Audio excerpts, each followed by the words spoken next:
They do not know the rising towers of Hillbrow. They do not know the sprawling suburbs of the north. They do not know the sweet sounds of isiXhosa, Afrikaans, Sesotho. They do not know our ways. They do not know our people. They do not know us. We are not waiting for permission. We are not asking to be seen. We are our own region.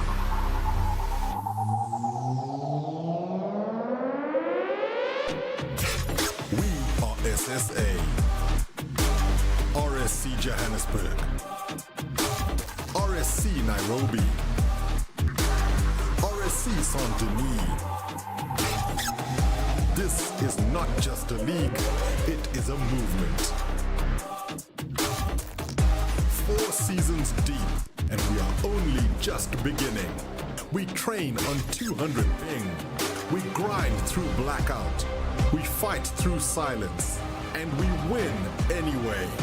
This is Sub-Saharan Africa. This is our fight.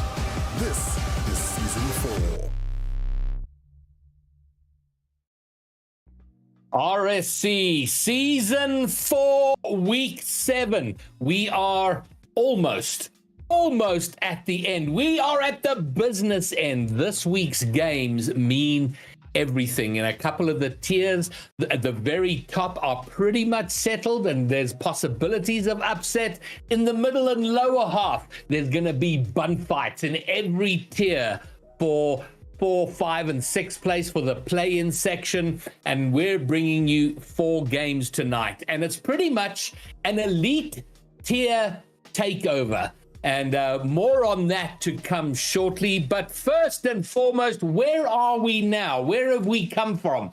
We find ourselves in week 7, and you can see it right there toward the end of the calendar. All the grayed out portions are done. So we have week 7, week 8, week 9, and then bang, bang, bang. Playoffs will run from that first Monday in November, Monday, Tuesday, Wednesday, Thursday. And by the end of Thursday, we will have crowned our champions in every single tier. So welcome to it. It's a pleasure to have you all. And the season brought to you by our partners, and our partners are, you know them by now, Genisus Extreme, making the broadcast happen week in and week out. A very tired Daniel always bringing his A game on Thursday night, and then Nearstream coming on board halfway through the season after a chance encounter with Bromeo in Bloemfontein. Nearstream have jumped on board supporting RSC Community Rocket League. So massive shout out to them. And then of course our prize pool sponsor, Slayer Energy Drink, GG's Gamer Serum, with a dynamic prize pool increasing by 50 Rand for every box of Slayer that is ordered. It started at 15,000 Rand and sits now 2 boxes away from 18,000 Rand. Slayer Energy Drink, Death to Dull, our prize pool sponsor. So what does that mean for us today? Today, as always, every Thursday, we bring you 4 series, 4 matchups. And I've mentioned the Elite Takeover, and you see it right there.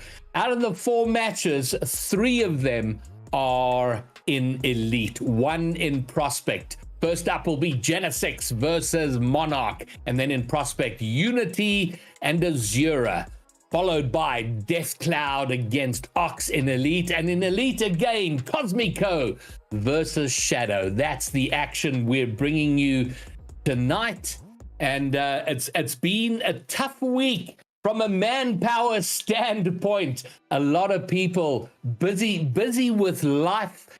So tonight we have myself casting, and along with me, the Bromeo. It feels like an age since we were on stream talking RSC, Bromeo. What a pleasure to be finally doing it once again. What to do, and it does feel like it's been far too long already, and if it weren't for Tuesday, we would have casted every single night this week so far. So, do you know what? Tuesday was the break, but tonight's where the real action happened, so we were saving ourselves for this moment. What to do was that feels like a your boy Q thing. Yeah. I'm still riding off your boy Q's presence. I feel him with me all the time. He's not gone anywhere. He's just American, so he's probably sleeping right now. Alrighty, well, we got to give a shout out to everyone that's showed up in chat, and just giving a quick glance over. We got Empire Bear, Ginger Muzz, Papito, and Tanya's there, a Rocket League mom in the chat, which is fabulous to see. And of course, Borky, an ever-present presence within RSC, and what a rock star he is. Asterix, the former Ox coach, he's going to be RLCS coaching in SSA again this season. And then the Bromeo's in chat as well. Fabulous. Welcome to it, guys.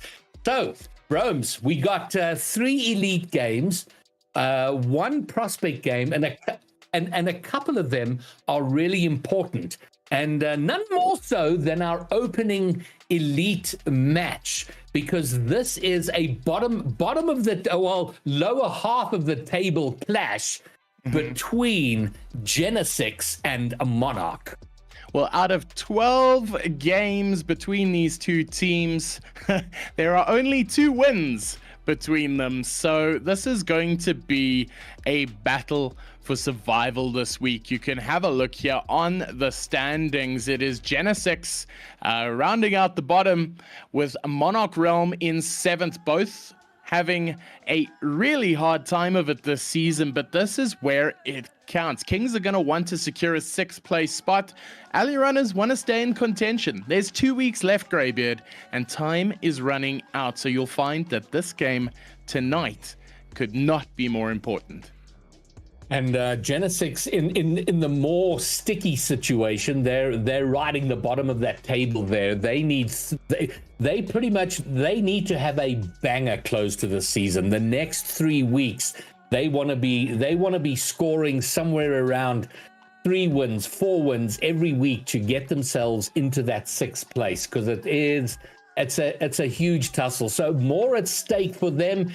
Kings want to firm themselves up in the playoff position, or in the play-ins position.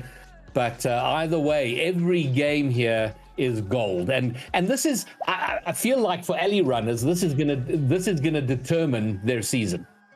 No, for sure. This is a season-defining game right here, and I know we're prone to hyperbole as casters. We speak up small occasions just as much as big ones, but this truly is a big occasion. So I'm glad that we get to have it here on stream in this pretty much all-elite affair. And the one thing that we didn't point out is that every single team playing tonight is from a different org. So I think there are only 2 orgs here tonight who are not playing. 8 out of 10, the maximum amount that you can have on stream at one time. So you're going to get to see a little bit of everything tonight. So I'm glad that it gets to start with an absolute humdinger in the form of G6 versus Monarch. I've just seen one of the players in the lobby needs to change their name. And it occurs to me that in-game chat has been disabled, so we're not even sure how we're going to tell the players to start. I was playing Rocket League earlier today, and I was trying to say something toxic to my opponents as I do, and I realized it wouldn't send first. I thought I was getting banned, and then nobody could do it. So yes. I think all of Rocket League chat is disabled right now, so this is going to be a very interesting evening indeed. Okay, well, we're just getting a message. One of the players has to change their name, so we're gonna wait on that for a moment, and then figure out how to tell the players to start. I just wanted to check if Rabbit is in. Rabbit is in, so that's good. Okay. Rabbit, so being part of the Monarch Elite side GM as well, and it was really cool to see Wabbit. He went out and played in the Underground league this last week, and put out a good show. And so we've already seen what he's capable of. And will he make the difference tonight? We'll find out. And I just want to have a look at this Genisus roster here quickly, just to refresh my mind as to who they are up against. Dear. Well, Ender. The players have joined. The players have joined. It looks like we're gonna start. Sorry, Bromio. Do continue your point as we head into game. Ender, Christian, Wavy, ZA. Those are the three players on the Genesis side. You're going to see them here now in green, and Monarch Realm in yellow. The color differences might need a little bit of work, but right now, not too bad. Well, there we go. Rabbit with the first action in anger out the gate, 7 seconds in, and bang, a little bit of self-action there. Bromio passing to himself and executing beautifully. Self-action indeed. Monarch Realm picking up the first goal in what seems like a straight kickoff, and that's a very, very good start for Monarch. They'll be fancying their chances against this Genesis side. They will be hoping to pick up a convincing win, so a 1-goal lead early is just what the Wabbit ordered. And Ronaldo, I think, is actually Lamuk, if I'm not mistaken. He's one of those players that goes by several names and confuses casters across the world. And now the alley runners are fluid. I don't think he was intending to pass. Almost gets his team into trouble. They survive for now, but they were finally making a move out of their own half where it feels like they've been all night. Hard play. He's going to find the net. We're going to level things up. Oh, just like that, straight off the counter, hard flam with the dribble, just like that, and then egos it into the back of the net. That is Rocket League for you. It looks like there's a bit of a disconnect going on here right now. This is not your eyes deceiving you. Okay, well, this is awkward. Okay, all right. Of course, why not? Oh my goodness. Okay, there's a full server disconnect, so we're all gonna have to rejoin the lobby. And okay, so I'm not sure if, well, let's see if we can rejoin the lobby or if it has to be remade. Yeah, it's going to have to be remade. Yeah, so and we're going to have to get it so it's one goal each. Bromio, do you perhaps remember the time that goal was scored? What time were we at? I don't think it really matters because according 4 minutes to the and rule, 11 seconds. Yeah, so I think it's all these reset rules are prior to everybody having god perms, but it used to be the rule that you could not remake unless it has been under a minute and nobody had scored. But in the form of a full server disconnect, I feel like we can agree that some concessions need to be made there. So let's wait for the server to be remade, and I'm assuming it'll start 1-1, but we might as well just start at 0-0. Give it a go. Give the people a show. This is what I want to see, and this is by no means an endorsement to bending any rules. I'm sure the rules lawyers have it first. We should also take a moment then. We might as well cast our minds forward to the next series. Yeah. Because that's also a banger. That's Unity versus Azura. And there's a couple of important things there. First of all, it's young King Dominus Rex's first game on stream for his franchise of Azura. But that's also a battle for the middle of the table there. I mean, they're one position apart on the table. So another banger to follow this banger.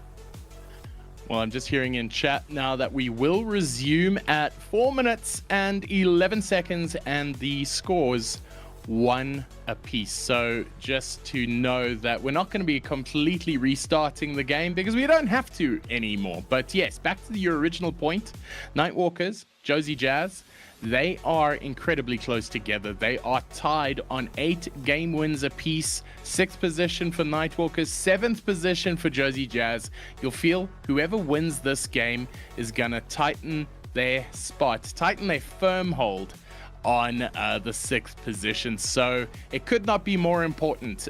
Josie Jazz having a bit of a renaissance after a roster rebuild mid-season.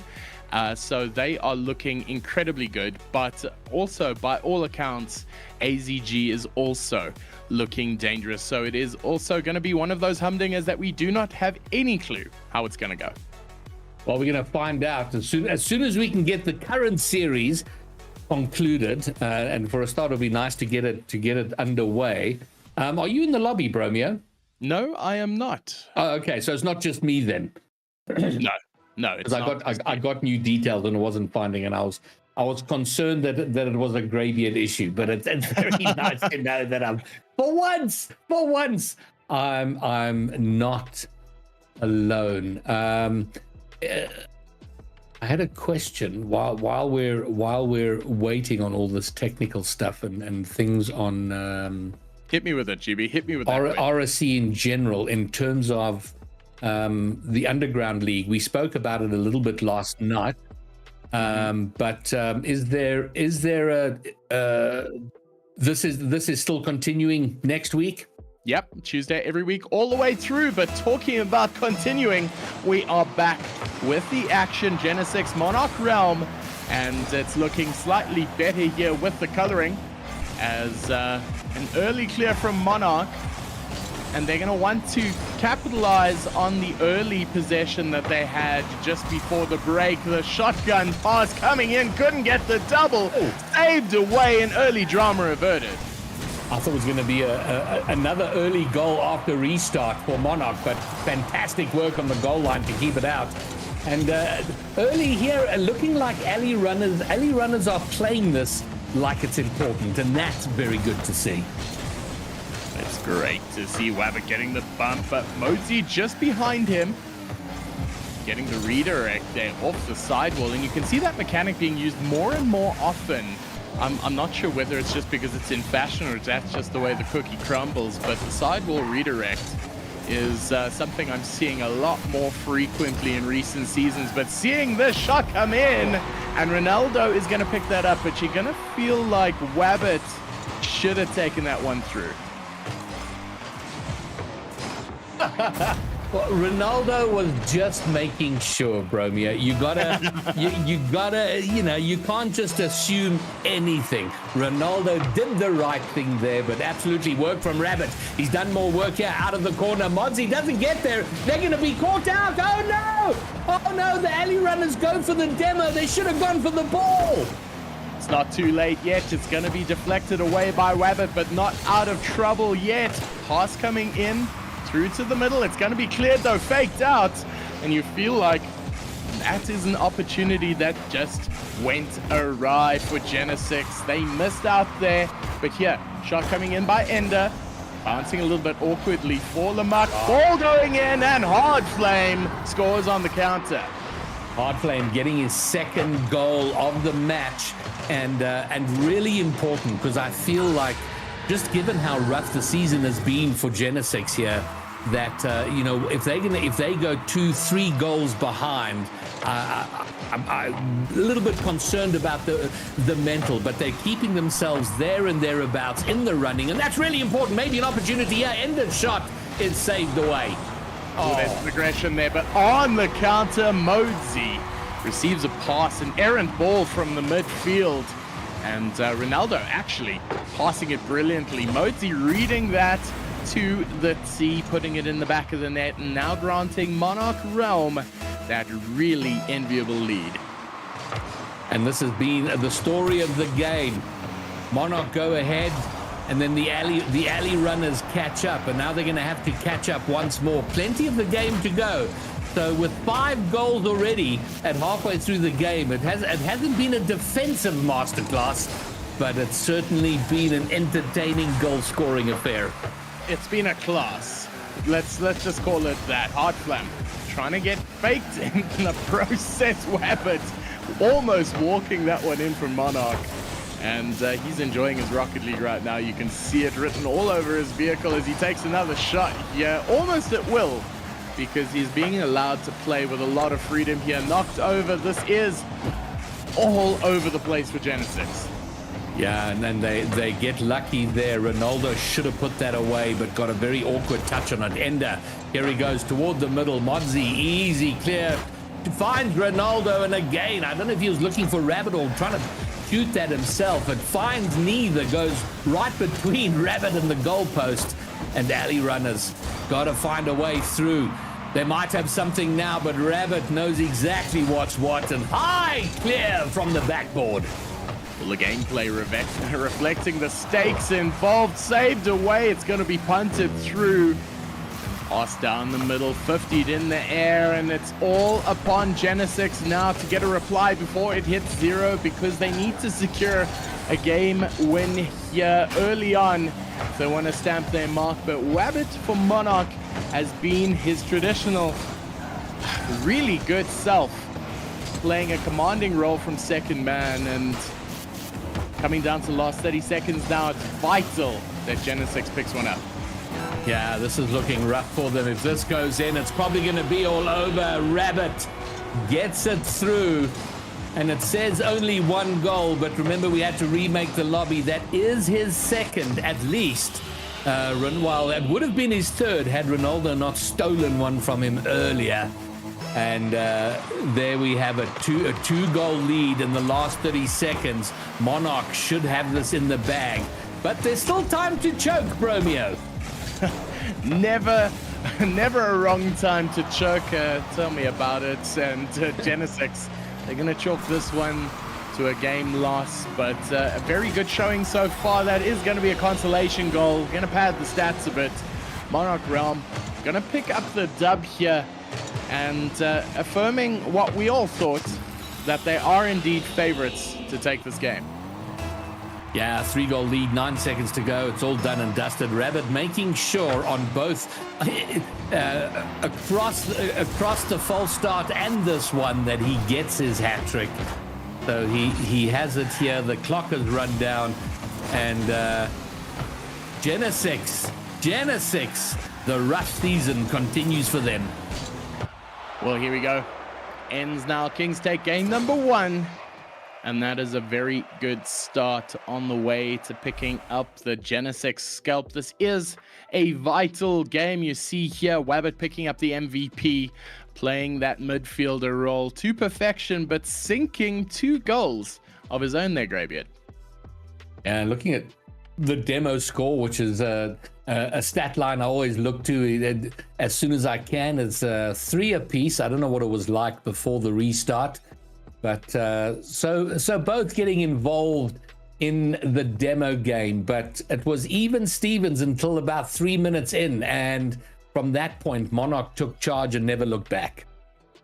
They're looking very imperious right now. 1 goal for Genisus, and you'll feel that they would want to assert themselves more. There was a couple of missed opportunities there for the Genisus outfit, and that makes me a little bit sad, because this is such an important game for both teams, and you'll feel whoever takes their opportunities better tonight are the ones who are going to secure up that 6th position. So far it is all Monarch, but Genisus, they have some serious comeback power, and I'm hoping to see it from them. Looking at the roster of the alley runners, Ender, Hard Flame, and Fluid Wavy, these are all very good players, and it probably speaks to the importance of the team dynamic. And I get the feeling that they just haven't figured that out during the course of the season, because individually these players are really good. Top class there, and Wabbit getting the flick off. It's going to hit the backboard. Can he hit it down for a double? No, he cannot, because Modzi makes it count, and another early goal for Monarch. Well, we'll overlook the double commit because it worked. But let's not lose sight of that potential issue there. Massive double committed, works out beautifully for them, but that could just as easily gone the other way. But Modsy knew what he was doing and made sure they weren't to be punished. Oh my. Banger coming in from Wabbit there, fended away, and I just wanted to say Wabbit brings such a calming presence to this Monarch side. Never looks flustered, and even when he's conceding goals, he seems chilled by it. So Monarch into the defense now, taken into the corner. Ender feeds the ball through, almost cleared there, but not out of the woods yet. Ender taking another shot in. It's just Ronaldo, but he's gonna get the touch out. Ender, no boost to speak of. Can they take the shot? Fluid, not getting it. And the importance of boost management. If Ender had just 12, he was in line to double that and equalize the score, but not to be. Here we go again. Wavy, can he get to the end of it? Oh, his first touch pushed the ball away from him and he couldn't find the threatening shot. Ender has the boost now. Back up the backboard, scrambling a little bit from Monarch. No one there from the alley runners to punish. They may still get something. Nothing clears off the goal line. 3 shots in what feels like 3 seconds. Genesix showing they want these goals. They're showing how dangerous they can be, but it's also showing just how not rattled that crossbar was from another shot at goal. You feel like Genesis is throwing everything at this Monarch team, and it's not paying off just yet, but keep at it. Something's got to give. And it's Monarch not giving just yet, but the good news for the alley runners, they've kept it 1. They haven't conceded a game. That's really, really important for them. And they're actually pressing a little bit. They're having opportunities in front, building pressure, just like that demo or that bump on the goal line. Rabbit, his calming influence, you spoke about it. Very calm about getting that ball away from his own half. The pinch, ground pinch, Modsy reads it easily. Well, demo there. Modsy getting tagged. Ender up in the air now. Can he get there? Modsy reading it just in time. That spawn, that redirect, that goal. Ronaldo picking up Monarch's second goal. Oh, I feel like I need a shower just watching that. What a touch. That was so good from Ronaldo, and my word, don't they deserve that 2-goal lead? Just ew, just gross. Monarch doing the most, picking up that second goal in disgusting fashion, and we love to see it.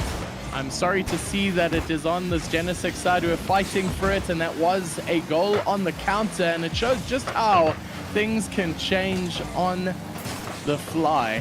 As another pass coming through to the middle, it's going to be fended away by Wabbit. And they keep knocking. The alley runners, they're knocking, they're getting it forward, they're setting up plays, but just not making it count. And they do have time, but you feel like just for their confidence, they've got to find something here pretty quick. But quite easily, Monarch are catching the ball against their goal line and clearing it with ease. Well, you got to feel for this Genesix outfit. I want to have a look at the shot statistics at the end of this game, because they have been peppering Monarch's goal line the entire game, and I feel like the only 2 times that Monarch have scored are the 2 times that they've shot at goals. So I think it is coming down to opportunities taken, and Monarch Realm are just making the better of it. Yeah, if you score every time you shoot, Rocket League's an easy game. Oh, and Rabbit not to be left out of the scoring. Make sure he gets himself on the sheet. Rough touch from Ender, and Rabbit will take advantage. I just love the passes that they're playing midfield. They play for the loose ball, they play for the pass. There's always somebody there as it pops out to take that shot, and that's how they're scoring those quick goals is Monarch Realm. And it has to be a tactic. It has to be something they've spoken about. But what they're not speaking about is that defense from Ronaldo. Every time there's a Monarch player to make sure the ball doesn't cross the line, it is so annoying. Well, it was annoying, then it was frustrating, and now it's got to be a little disheartening. Well, 30 seconds left. 3 goals for Monarch Realm, none for Genisus. It's looking dangerous. And you feel like this Monarch team are scoring at will. That is a double, a fortunate double, as Ronaldo picks up the 4th. And you just have a look here. He gets the touch. Wabbit passes through to him, and he hits the sideboard. He's going to call it calculated. We're going to call it calculated. And Monarch pick up their 4th. He will absolutely claim he had that on lock from start to finish, and now it's just a procession of goals from Monarch and Ali Runners. The best they can hope for in this series is a draw, and a draw is not going to get them close to that 6th spot on the table. It's going to mean they're going to have to bring it all in the last 2 weeks, and it might be a little too late for them. But as we stand now going into game 3, Monarch looking good at 2-0. Well, look, 2 wins out of this could still be considered somewhat successful, but honestly, the way that this Monarch Realm team is playing right now, with Ronaldo picking up the MVP in that one, but have a look at those Pinta. 500 points apiece, 2 goals for Ronaldo, 1 each for Wabbit and Modesy. But have a look at those shots. 11 shots in the early game for Genisus there, and it was picked up a bit. It was padded out a bit by Monarch towards the end. That was one-way traffic for so long, and Monarch did such a good job of fending off Genisus, and they're going to feel hard done by Genisus, because that 4-0 doesn't reflect the effort applied and the territorial possession in this game. So GB, I need your honest thoughts here. What are we looking at here? Do you think this Genisus side can come back from what we saw in game number 2? You know what, we talk so often about the mental side of Rocket League, and you know, when you feel confident, it's a self-perpetuating machine. When you feel confident, you play a bit better. When you play better, you get more confident, and it comes down to that. And I know if it were me, and I'm a terrible example because I'm like the worst competitor ever, I would be struggling to lift myself up at this point. But you know what? In the heat of competition, so much of it is picking yourself up from the doldrums. When all seems lost, you still got to go out there with a massive sense of self-belief. And so let's see how they do it. And if they can shake off what's come before, and well, they get shots early, but pretty much taking up where they left off last game. Shots with no goals. Well, what we are seeing is a shake-up rather than a shut-up, as S Falcon replaces Wabbit in this game number 3. S Falcon being the assistant general manager of Monarch, so he is going to take over from the ever-present Rabbit, and not looking as imperious so far, but it is a good time as ever to get those games in. We spoke about them in the podcast during the week. How important is it to get those games in, just like it is to get those shots in? Well, I've just I see S Falcon has sneaked onto the pitch. Meanwhile, Rabbit subbed out, Falcon in, and I'm keen to see how that impacts things, because it felt like Rabbit was running the show here, and Falcon's going to have to take on that leadership role to ensure that Monarch continue. Oh no! And doesn't that just sum up Genisis's entire season? A beautiful shot on an open net, bang into the crossbar and out. Demos aplenty as Modesy gets demoed in his own half. Redirected by Wavy, it bounces up. It's a double commit there, S Falcon and Ronaldo.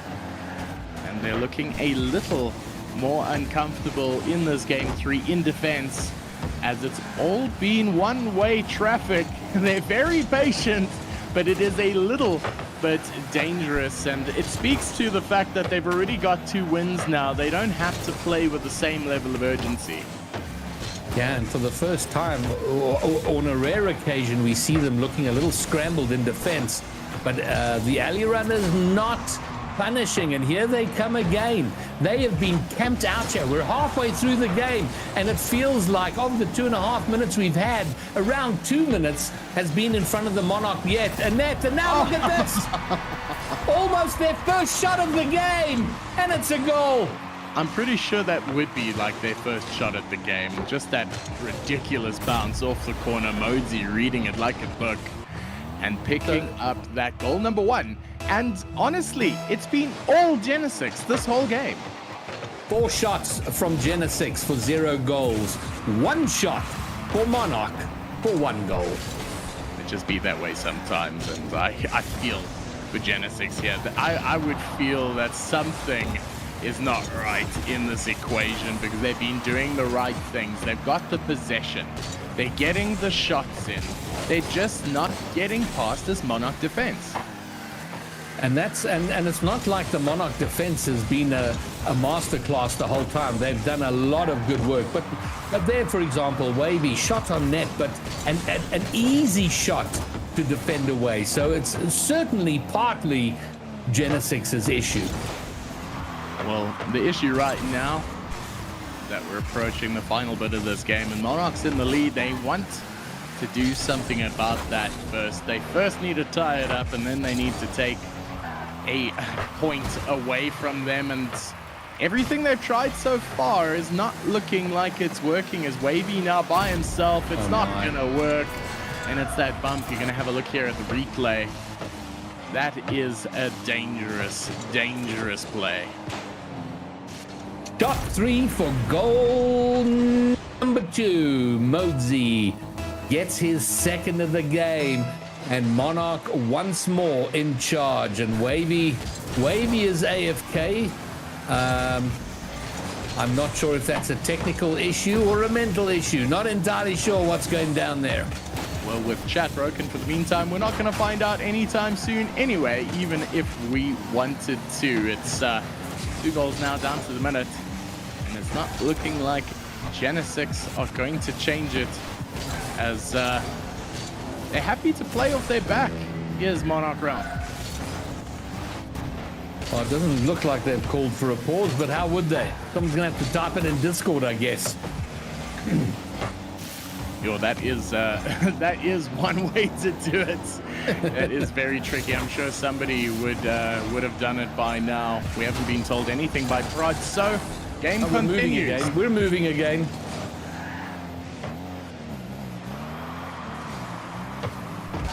"30 seconds, so yeah, Genisus are going to have to do in the next 28 seconds what they've been unable to do in almost 10 minutes of Rocket League, and that is score, well, once would be nice, but twice, oh my word, look at this from Ronaldo.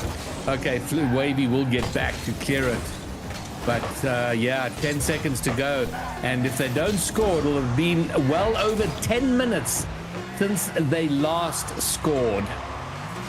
Well, how's that for a statistic? Genisus not looking like their usual selves. A little bit broken here at the back, and who's to blame them? They've thrown the kitchen sink in Monarch Realm, and got 2 goals against them in the process on the run of play. So Kings picking up the dub and the 3rd game win. And just have a look there. Mosey, 2 goals, 3 shots, and 3 saves. He was all over the place this game. It feels like they've all taken turns, and Falcon, Monarch, not suffering with the inclusion of S Falcon. He made sure that the work of Monarch continued, and continued well. Another shutout of the alley runners, so they are 3-0 down and potentially facing yet another sweep.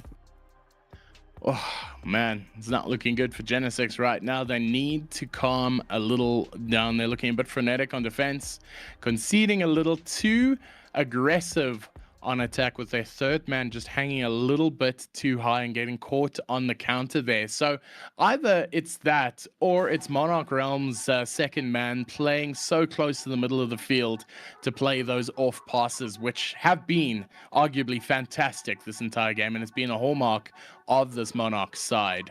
And long may it continue. Long live the king. Time, hopefully, for a bit of redemption from the Genisus squad here in Elite. They want to take something from this game, give themselves a little bit of hope going into the last 2 weeks. But it is now do or die. Can they get something from the Week 7 series? Falcon up in the air early, and I'm trying to see, it is still Modzi and Ronaldo in. So Sean in for 2 games, Rabbit in for 2 games. Well, we love to see it. Effective man management as Modzi gets the clear out. MVP of the first game. Let's see if he can pull it in for a number 2. It's a double commit on the line here. They're going to go for the bumps. Hard Flame getting the touch off the backboard and immediately back to the same sort of flow of things as Monarch seeks to swarm early. Genisus, yet another opportunity here. Just one to beat, and would you look at that? It's been nearly 14 minutes for Genisus, but they have a goal, and for the very first time tonight, a lead. Oh, wow. I can feel that goal, the importance of that goal. They've picked up the lead, and I think that's the first time they have in this entire series so far. So Genisus will protect this lead with their lives. They do not have to play on the counter. They just need to make sure the ball doesn't go in the back of their own net. Well, can they hold on to this lead? That they're going to be desperate to do that. And if they can find a way to extend it, what a bonus that would be. And a bit of a mistake here from Monarch. Maybe an opportunity for Genisus. And now it's heading back toward the Monarch net. Someone needs to get turned around and shoot, and it's gonna go high and wide.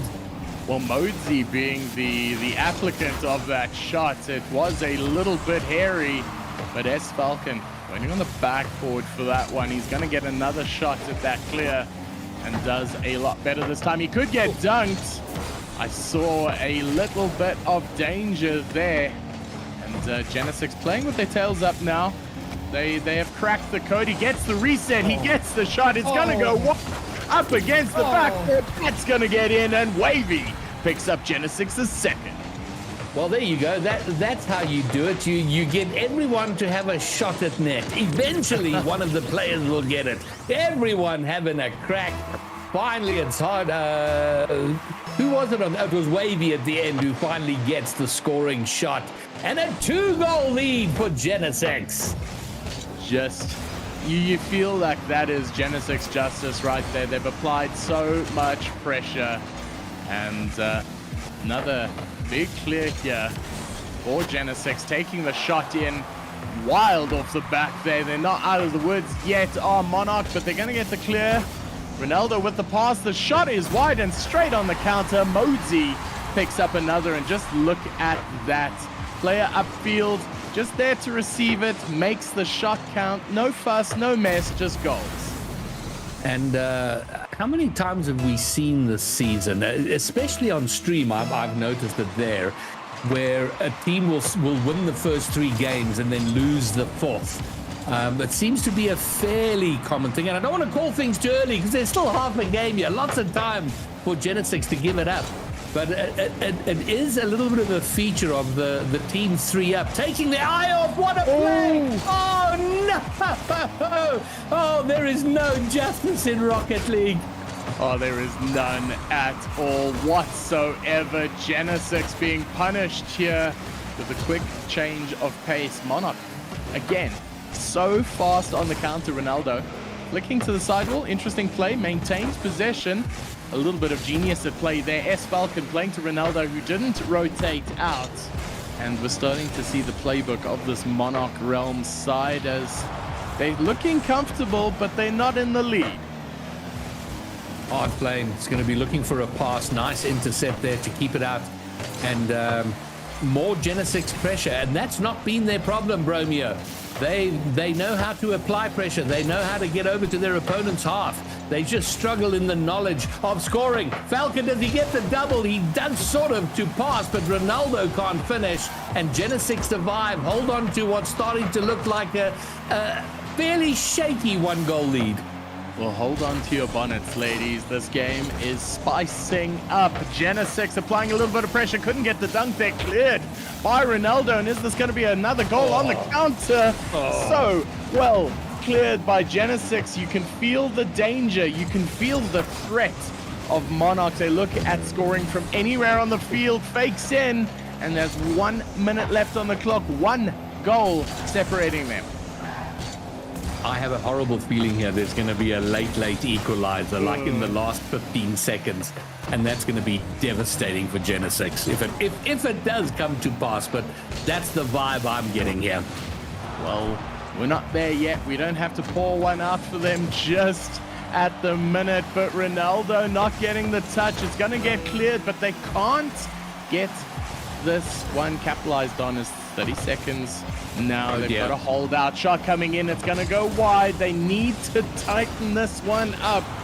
And a boom there could be pivotal. S-Falcon not having the boost to do anything with this, but it's going to come down now. Ronaldo playing the shot in. They're not out of there yet. 10 seconds left. Shot not going there. I feel like they're going to give this one up. Genisus, they just need to keep it out. It hits the floor. They're going to take the win. Alley Runners pick up the final game. It was a tense close, but they do it. Well done to them. They get something out of. They deny the Monarch sweep. So perhaps, if they spend the next week figuring out their team dynamic and close out. I mean, in theory, if they can, you feel Bromeo at this stage, they need 2 consecutive sweeps in weeks 8 and 9 to give themselves any chance of making it somewhere in the top 6. Well, Kings with those 3 points are going to elevate themselves through to 6th. And barring Midnight's game, which is going to be coming up just now. Actually, no, that's the one game we do not have on stream, which is Miasma and Midnight. Do we have them on tonight? This is what I need to find out quickly. I think so, yes. Miasma and... No. Aurochs. Yes, Miasma and Aurochs. Miasma but not and Aurochs. AZG. Not AZG, though. Yes, AZG's game is not on stream. Is not there. So, we'll have to find out whether... let's have a look here. Who is playing? It is Vanguard. And that is tonight as well, 7 o'clock. They're just not on stream. And that's actually amazing. It could have been an all-elite affair tonight. And we would have seen all of the franchises involved. So it's going to be so tight. Midnight, if they pick up a game win, they should be able to clear and hold on to that 6th position. Vanguard are quite a distance behind. They're 2 games separating, so they would need a convincing win over Midnight to secure that 6th position. So as we are hitting the business end of the season, it looks like Kings might secure their 6th spot just for this week at least. And let's not forget that Monarch Elite are the defending champions. So they are properly incentivized. So that's our first Elite game out of the way. Let's turn our attention now, Bromeo, to Prospect Josie Jazz versus Azura's Nightwalkers. And this is a mouth-watering prospect to me. We're going to see the table in a moment, and you'll see how close they are. But a really important game for both teams. And of course, we were toying with the idea of getting Yuckles in to cast this game. But he said, you know what, please not, because it's his kid is playing, and he says it's too nerve-wracking just to cast his own school team. I don't think he can handle casting his young son in an RSC game. Well, let's just have a fixture here for a second. It is Unity now hanging out in 7th with their newly acquired Zero and Barty. Proving instrumental in their last 2 wins, and we're going to see them go up against AZG this week, and that one's going to be a tough one because it is Big Ben Kahuna, Eben Fenter, Suckers, and like you called it, King Dominus Rex So that is going to be a mouth-watering fixture. I'm not sure if he's going to be played or not.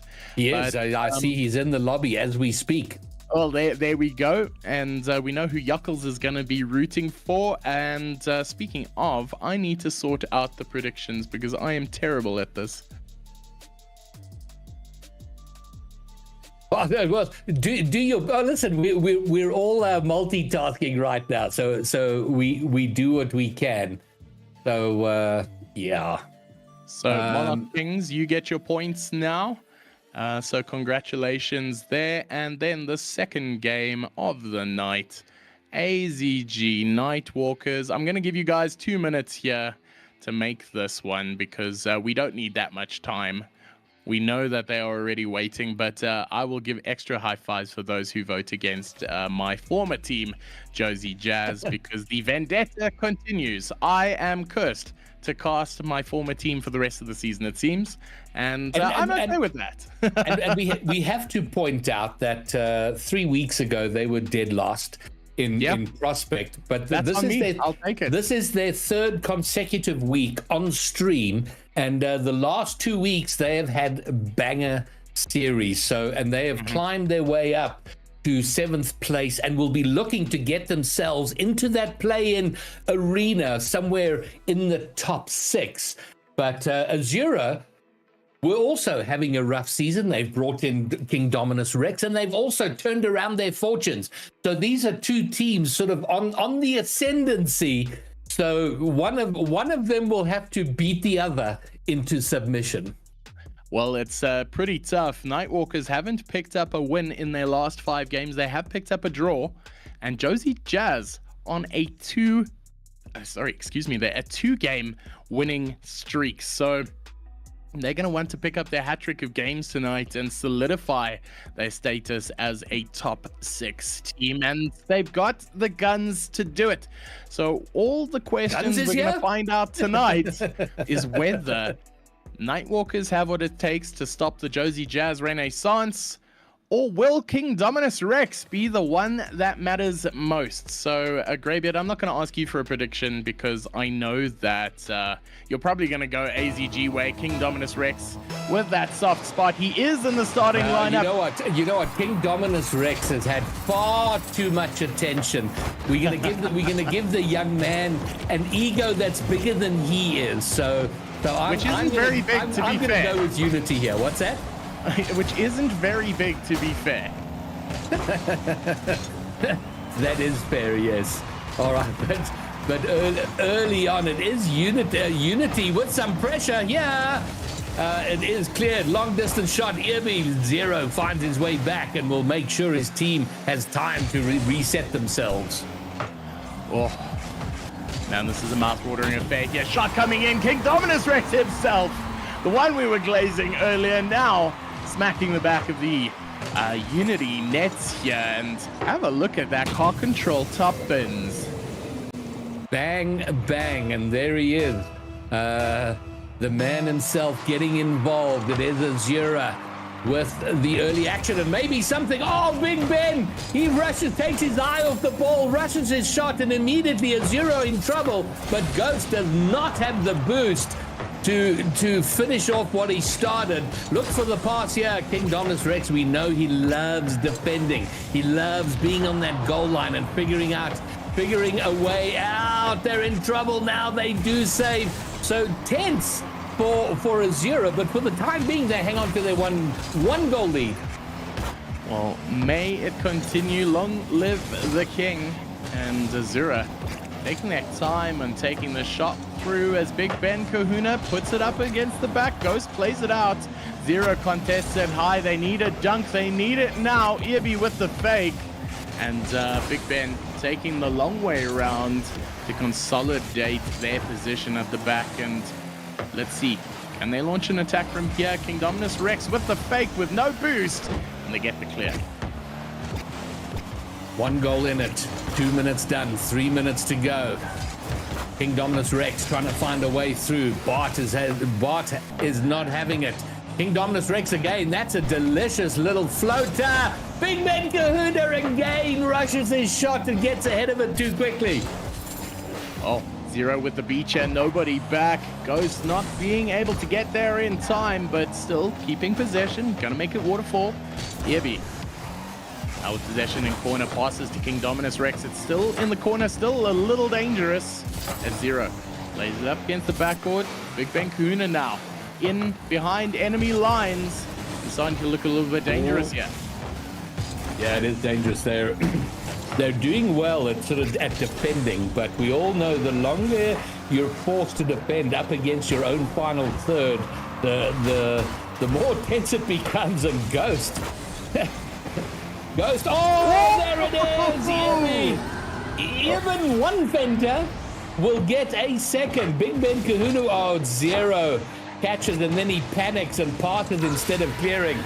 Oh, Irby, slow poison 8 as he picks Azura's second goal in this prospect game. It is only game number 1, and that is gonna be a kickoff goal. Big Ben Kahuna makes it 3. Okay, so that means everybody on Azura have got themselves onto the sheet. A full team performance here from Azura in game 1, and after the banger couple of weeks that Unity have had, they find themselves on the receiving end of a bit of stick. A little bit of handbags being thrown here as a very abrasive Azura outfit, picking up 3 goals.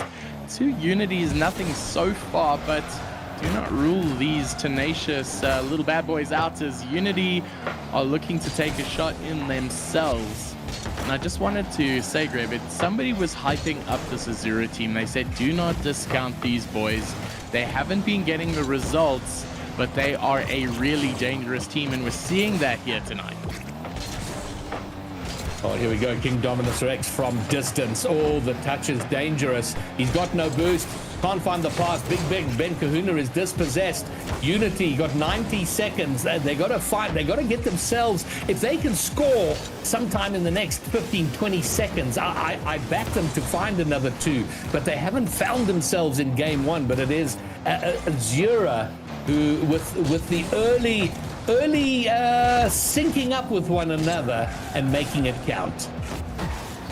Oh, hanging out in their corner, looking very comfortable in doing so. King Dominus Rex with the 50, the challenge getting them the distance, happy to play with no boost, and that's not something you often see in a prospect side. So long may it continue, as Azura happy to grind this one out. They've picked up their 3 goals, but Ghost 1X is going to pick up a reply for Unity. Is this the comeback?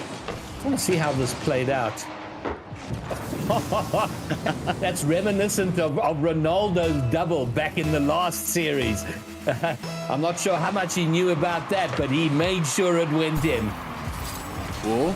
Can he get another one here? Good tackle on the side there. It's looking a little bit argy-bargy, a little bit frenetic as Big Ben Kahuna takes it to the air.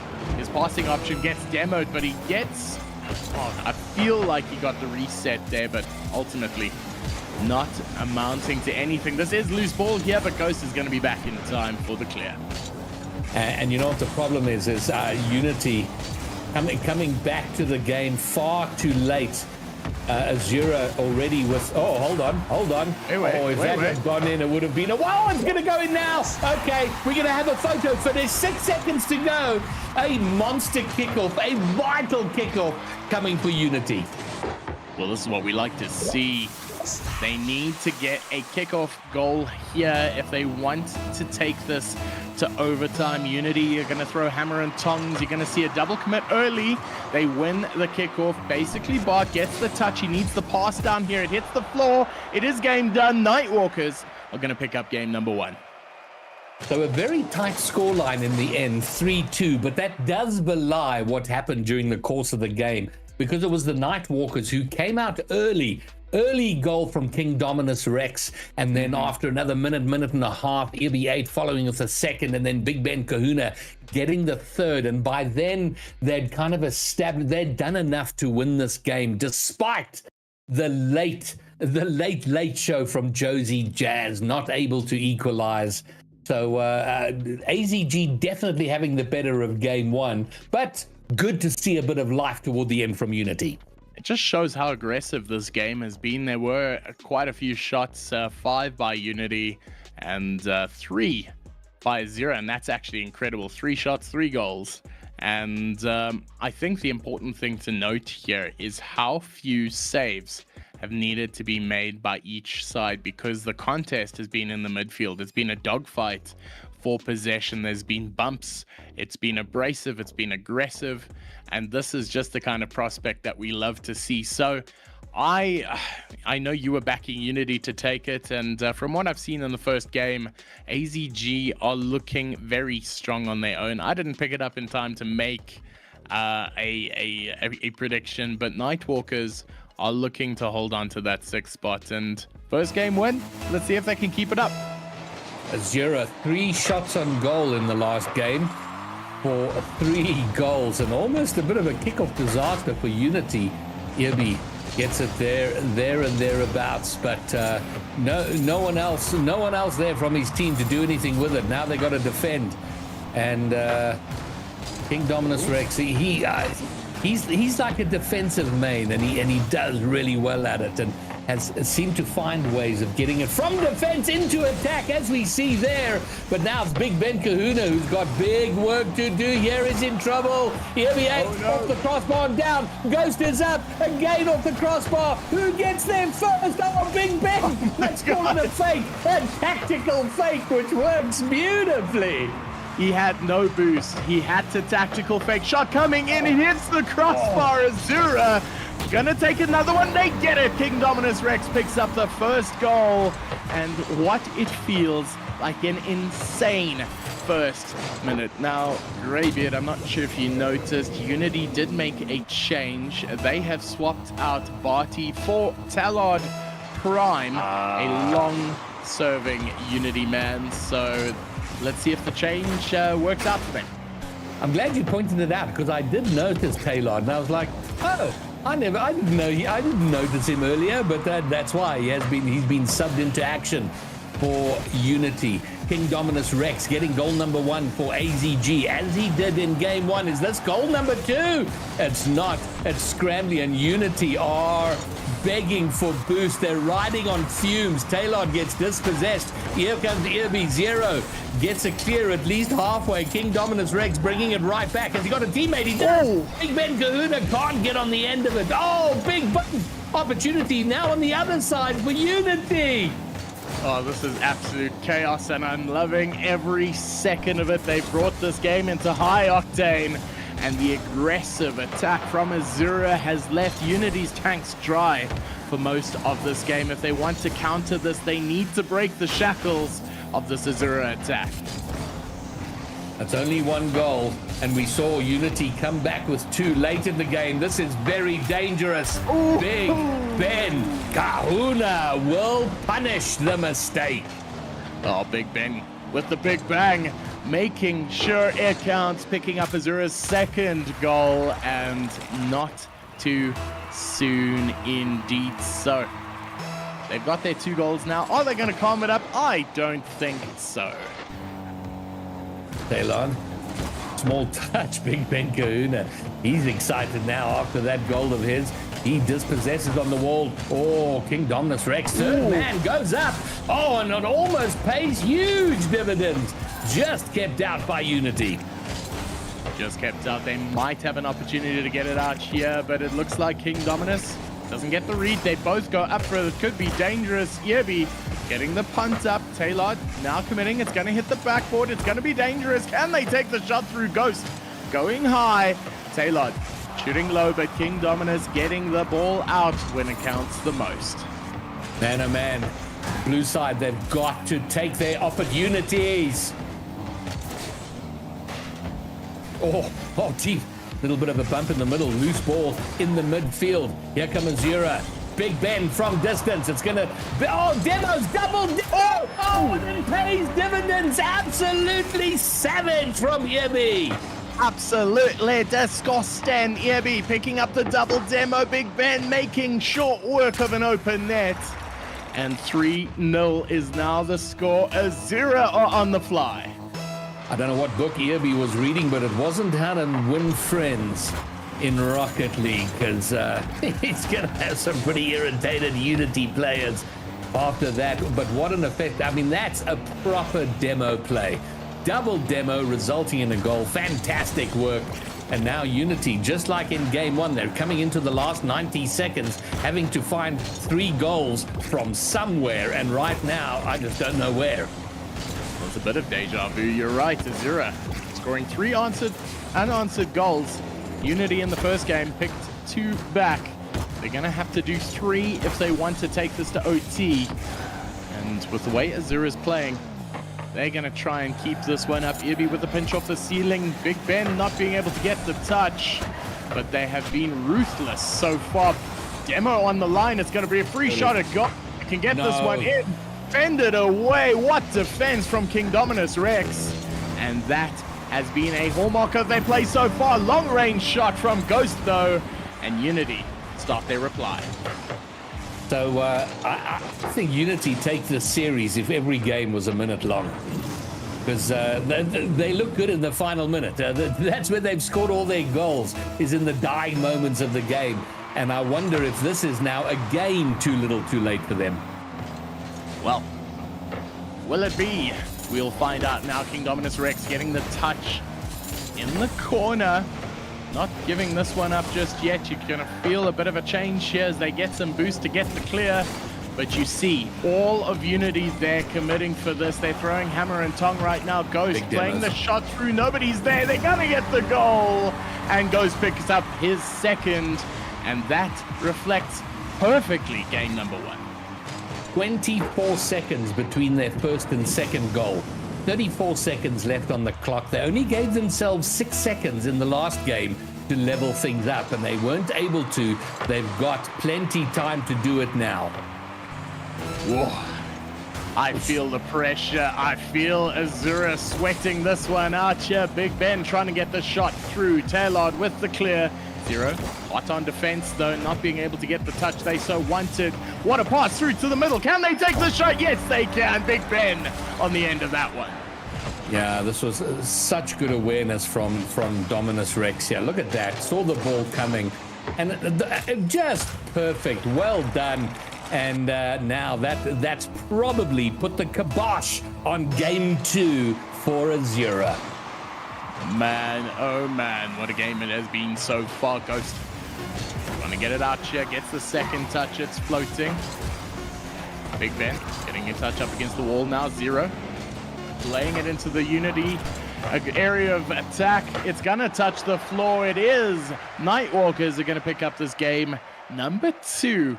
But for a second, it looked pretty damn dangerous as Unity, like you said, looking incredibly strong in that final minute. Yeah, but they got to bring last minute energy into minutes 1, 2, and 3. Then they might be doing far better. They can't be leaving it so late. They're just giving themselves this mountain to climb. And as it stands now, if nothing were to change, and we know that's not possible, Nightwalkers have gone from 8 wins to 10, which would put them in 5th place ahead of Genisus. Josie Jazz are going to need to level the series just to stay in contention for the top 6. Oh, wow. AZG really putting in a shift here and going straight back to that leaderboard. And we're going to do this often because this is where it's starting to matter. Every single game counts. So that pushes Nightwalkers to 10 points. And that puts them into 5th position. And they want to hold this one out because everybody is chasing them. There is only 2 games difference between 5th and 10th place. So that's why these 2 games are the separators. These are the ones that matter. So Nightwalkers, although they've only picked up 1 win this season so far, 1 win, 1 draw, 4 losses, you feel like their turnaround is potentially coming now. All right, well, here we go. Game number 3. In the first 2 games, Azura have scored inside the first 20 seconds. So this is a time that Unity have got to be particularly aware of what's what and not allow Azura to get off to a good start like they have been wont to do in the openers. It's a little bit, it's loose and a bit scuffed. Opportunity for Zero, but Big Ben gets a touch into his own corner. It's so scrambling. Great defensive work to keep out a Unity shot. Salad, Ghost, and Zero sticking together for this game. They are bringing out the big guns as Talot tries to make purchase. This might be a goal. Fended away. Double commit, though. Can they capitalize? King Dominus making the pass. Irby taking the shot. Fended away by Ghost. Another one coming in. Can he get the double? Answers off the back. Yes, he can. I am particularly impressed with this shot from Big Ben because in game one, he was sort of bordering on being a little bit of a liability with a couple of big whiffs in the game, but did that one to perfection to get Azura once again off to a great start. What a great start it was indeed. Starting off with some pressure play into a clippable moment as Irby getting the clear. It's a loose ball. Can it go in? Irby picking up the second. And it's not looking good for Unity at this point. They're throwing everything, but you can smell it on them. They're getting a bit desperate and they're starting to make mistakes.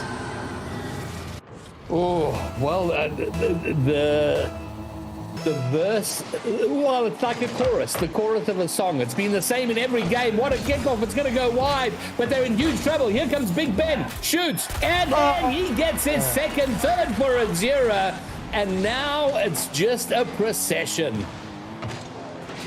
Well, look at that. 3 goals in what feels like 3 seconds. Azura are now firmly in the driver's seat. They are the commanders of their own destiny at this point. 3 minutes away from picking up their second win of the season. So it's all upon Unity now to tie their shoelaces up a bit. Zero taking it through to the air. Can he get a good read? He gets the bounce, takes the shot. There we go. Ghost picking one back up, and it's looking a little bit serendipitous again as Azura scores 3 goals and then starts to concede. Well, this is the earliest that Unity have scored in this series. Usually inside the last 90 seconds is where they scored, so they've given themselves a luxury of time to get back into this. Salad putting it through, finds King Dominus Rex though, and 50 in the field is going to benefit AZG as Irby takes the ball, doesn't get the touch he wants to, but he's going to be there for the pressure play. As you can see, King Dominus Rex playing very passive at the back, tries to get that right there, and it is a triple, it looked like a triple commit on the sidewall there, as this is very, very strong from Unity, as demo after demo after demo is happening right now. Just like Irby looks, if you ask me, he's trying to chase down your record, Bromeo. He's been a menace in this series with these double demos, and I wish we had that as a stat, like the number of double demos. That would be a banger stat to have. That would be a really good stat, because those are the ones that apply psychic damage to a team. A one-off demo is fine, but a double demo, you can hear the crowd go oof. You can feel the players go, wow, what was that? As Talot dodging demos there on his own goal line, and the pressure play continues as Big Ben doesn't have any boost. He's going to fake it, and it feels like there's still so much time left in this game, yet so much has happened. It's an open net. King Dominus Rex isn't going to waste that opportunity, and Azura, for the first time, flipping the script a little and picking up their 4th goal. Yeah, and they say open nets are the hardest shots to get, but not the way King Dominus Rex handled that one. Back to a 3-goal lead. And now Unity back in familiar territory, 3 goals behind, heading toward the last 90 seconds. Well, they're staring down the tunnel at this point as Ghost couldn't get the touch he wanted there. It's going to bounce awkward. Can he take the shot? Zero's the last man there. Doesn't have the boost to take it through. Shot goes in, and Taylor is going to pick up their 2nd goal. And it's not too late. 2 goals, 2 minutes. It's doable. It's absolutely doable, but they can't concede again. That's been their fall down in pursuit of leveling up the game, of evening things out. They concede, and they're going to concede here, surely. Yes, look at this work from King Dominus Rex. Oh my goodness, right off kickoff, and they're back to square 3 goals behind. King Dominus Rex, you forget this kid is 9 years old, plowing that into the back of the net. 5 goals to 2. What a pickup, what a signing, and completely changing the look of the Caesura outfit. It's got to be one of the signs of the season for them, because they are looking completely different here tonight. Maybe Unity get another here. Taylor's going to shoot. Yes, they will. Okay. All right, Unity. We know you can score 2 goals late in the game. Don't concede now. Oh, Taylor picking one up. Still a 2-goal deficit so far, but there is there's so much time left in this game. There's been 8 goals scored by both so far, and I feel like they're not done yet, as Taylor doesn't get on the end of that. But this time, 0 trying to get the shot in, plays the slow fake, but being read by Azura means that nothing is going to happen right there. And then Ibi, no boost defense. King Dominus, no boost defense. The only person with boost is Big Ben, and he gets it out. We're in sub 1 minute territory. This is where Unity lives, and so I expect a goal to come now. There it is! Oh my word! 47 seconds to go. So this is now the most time they've given themselves to find 1 goal to equalize. And how dangerous is it looking now? Ghost, I feel like picking up his hat trick there. 9 goals in this game. Unity are looking to make it 10 before the clock strikes 0, before the pumpkin gets a return from the carriage. And Unity are looking very strong on the counter, but they need to counter and need to score. 0 playing it down, the pass gets met. Taylor not getting there in time, but Ghost taking his time, biding his time at the back. Gonna take the 50 in the midfield, and there, clear out there, start anew. Oh, come on, Unity, level this up. Just the once, get it done. Last effort, here we go. Taylor off the wall, doesn't read the ceiling bounce. Pass into the middle, and it's just wide. Oh, Unity. Oh, this is the closest they've come to having an overtime and where they can possibly win. But Azura feared out, and they take game 3, 3-0 to them. Oh my gosh. How close was that? You feel like Azura escaped by the skin of their teeth there. That comeback from Unity was so strong, and if it wasn't for the crossbar there in the final seconds, we could have been looking at an overtime. But history will not remember that. They will remember the 9 goals, 5 to Azura and 4 to Unity. All right, so what we don't seem to get a lot of on stream, Bromeo, are sweeps. Last week, I think every series went to 3-0. Mm-hmm. Yeah. And in the last game, the team 3-0 behind would find a way to get at least 1 game. And that trend continued with Series 1. And now we wait to see if Azura can keep their eye on the prize for the sweep. Or do they take their foot off their gas, the eye off the ball, and drop the last game to Unity? But a disappointing series for Unity, given how they have played over the last couple of weeks. Look, it's been disappointing for them. They've had their renaissance so far. They've picked up a winless season into 2 wins on the trot so far. They have conceded a game here, but it is time for a little Azura. So this is their chance to pick up their renaissance of the season. And with a new signing straight off the back, King Dominus Rex almost showing it right there. It's going to go in. And Ibi getting it in finally for Azura. I saw in chat, Brub was saying that Azura have a game plan. What he said, Azura have a game plan and a play style that is super tough to play against. And part of that game plan seems to be get the first goal pretty early and then just beat your opponents into submission from there. And they've done that 3 games on the trot and well on the way to doing it in the 4th. What's really cool to see here with the Zazura team is sometimes you just get that synergy.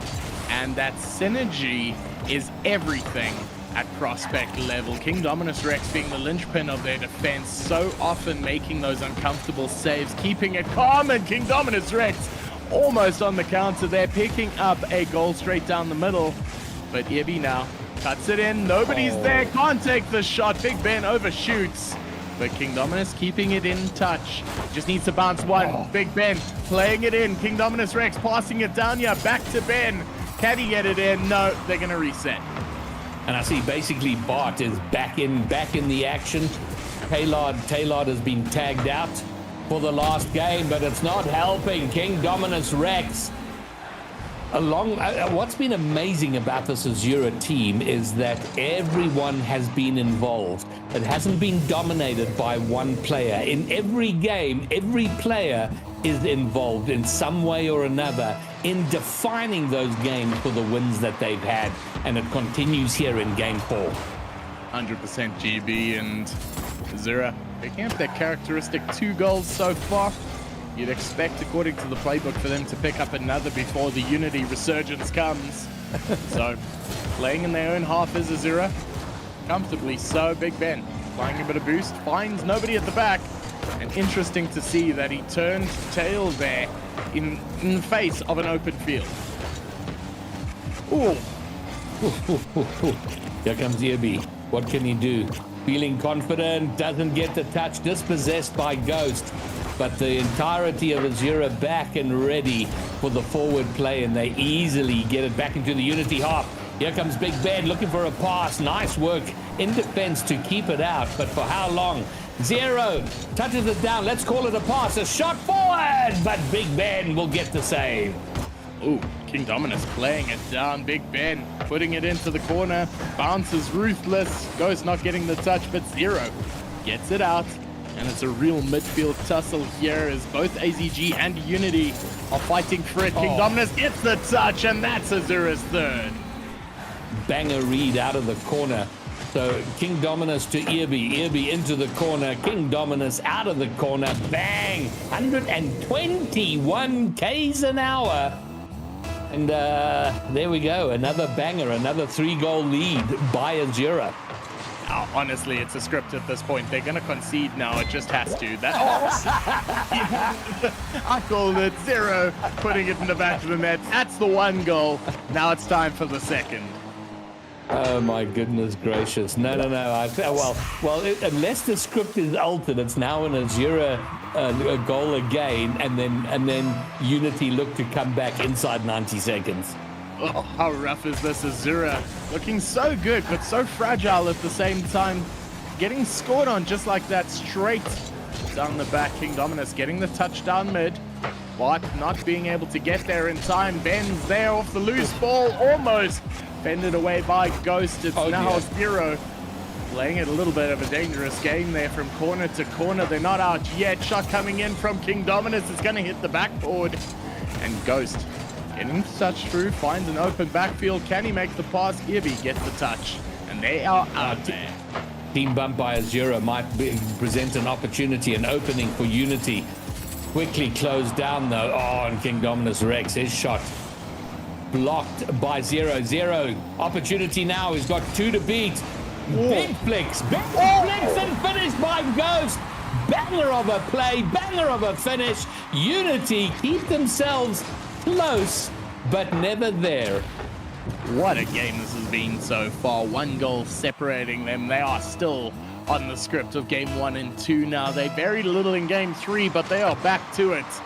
As Azura holding on to the scantest of leads here, and King Dominus Rex really asserting himself, a very physical player, and getting those bumps in, and it's going to be a bounce shot, and there you have it. It is the equalizer, and potentially the closest Unity have been to a game win.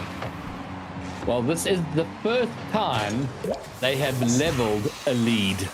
They have tried manfully to equalize, going 3 goals behind in every single game. They've not succeeded until now. Perhaps a turning point for Unity to get something out of this series. They deserve to pick one back. This has been a quality series so far, and Unity showing that they are still a team to be reckoned with. Zero making it out there, goes last man back. Dominus with no boost. He's gonna fake it through, tries to go for the bump. And very good patience there from Unity to stop that one going in. I would have buckled under that pressure.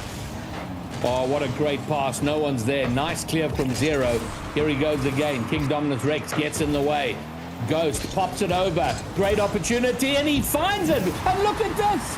Oh, my what is this? greatness. What is this? It's a unicorn. It's a Unity lead. Well, 45 seconds now.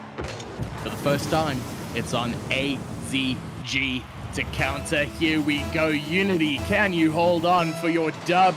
You deserve it. You want it. Now hold on to it. Oh, okay. Suddenly, did they not take time to warm up? They've taken a 3-game run at warming up and getting to the point where they look actually threatening, and they've just got to hold on to this 1-goal lead. Guys, you don't need to score again. Lock it down, possession, great demo play. But Dominus Rex is there. There's been a big demo. Dominus Rex getting on the end of it. I don't think he's got boost to make it threatening. He does. He's got the corner boost. Big Ben Kahuna. Can't get on the end. Or Ibi now going to take it up the wall. 10 seconds left on the clock. Can they do it? Red there by Zero. Played down to King Dominus Rex. He 50s it. And if it hits the floor now, it's game done. They're going to play it to the floor. It is going to be a Josie Jazz win in the end. But the 3 games preceding it all went the way of AZG. So a little, too late. But in a where it counts the most is every single point. So Greybeard, I know they didn't get the dub. It is going to be heartbreaking for them, but they need to take away the fact that they at least picked up one here. Well, the challenge is get a sweep on stream. Impossible. Because once again, we have a team going 3 games up and then choking in game 4 to give it away. Another 3-1 series here on stream. And what this means, White Rabbit Gaming and Genisus are also playing tonight. They're scheduled for 8 o'clock, so they might be playing right now. And so we need to see what happens with that. But where it stands now with this result is that Unity will have joined Genisus on 9 wins. So that series against last place Snowball from White Rabbit Gaming, very important for Genisus. But Nightwalkers have done themselves a huge favor, going up to 11 wins and probably securing a spot in 5th. So right in the play-ins position on the table. Man, so well done to them indeed. And AZG pulling it out of the hat towards the end. It is that inspired signing of King Dominus Rex, who played so well tonight, but it was a team performance. The bumps and the aggression from Irby, the pinpoint plays from Big Ben Kahuna, excuse me there. And they just played so well, so they deserve it. They're going to go into this final 2-game series with a little bit of confidence, and they need it because there is no separation here at the bottom. It's a dogfight, and it just makes these final 2 weeks just so fascinating. Tantalizing as it should be at this stage of league play. So very well played to Azura, Irby, Big Ben Kahuna, and King Dominus Rex. You went against my prediction. Congratulations to you. And that will conclude our prospect matchup for the night. For our final 2 series, we return to the elite tier. And Bromeo, we're going to give you a little bit of a break. You can go and get yourself a cup of coffee or whatever it is you do when you have yourself a break. Do you know what? It's the break that I'm having, but it is Miasma versus Aurochs. It's a top 1 versus 2 here. This is an incredible game, and I'm a little bit sad I've got a break, but here we are. Here we have it. Romeo, you lie. Go and enjoy your coffee, and we'll see you back in the not too distant future. So cheers, Romeo. We'll be bringing in 2 new casters in a moment. But we should take a moment during the break to remind everybody that a couple of things. Is the Underground League that happens on Tuesdays. Get into the RSC Discord to find out about that, how you can sign up for that. That is targeted for and a series for the free agents, those who don't have a permanent position on any team within RSC. And I should give a shout out the mid-roll ad for our sponsors, Genisus Extreme, our broadcasters who are making all of these broadcasts happen, and they're doing a bang-up job as always. Nearstream with their streaming equipment. If you're starting out streaming, Nearstream, you don't need to look any further than them for the equipment and the gear that you need at an affordable price to get going. And then, of course, our prize pool sponsors, Slayer, who are making a guaranteed prize pool of 15 grand, but we've already added 2,900 rand to that prize pool. Sits at 17,900 as we stand right here, right now. Let's turn our attention to Series 3. We go back to Elite, and bringing us the 3rd series is the mensch himself, Borky, and the long man himself, Muzzler. Gentlemen, welcome back. I know you've been in the server for a while, so you've seen the action we've had so far. And my goodness, Muzz, aren't Azura looking good? Yeah, ACG having a great time there, and King Dominus Rex coming in hot off the trot there, Greybeard. But yeah, the whole good whole team effort there. And yeah, Josie at the end just squeaking out that last victory was good fun all around. So and Borky, I know you're jumping into RSC between work. Technically, you're working, and carving out room to be here on RSC. So thank you very much for that. Great to have you as always, and you get to bring us the 2 very important Elite games. Oh yeah, wouldn't miss RSC for the world, especially with how much content it produces every single week. I know we're kind of following that trend right now where we avoid a sweep at the last game. So I feel like this one does have the potential to not be a sweep, or to at least avoid that trend, because it is Miasma currently only sitting 2 game wins above the Aurochs. So it's a battle for first, and there's only 2 weeks left. So yeah.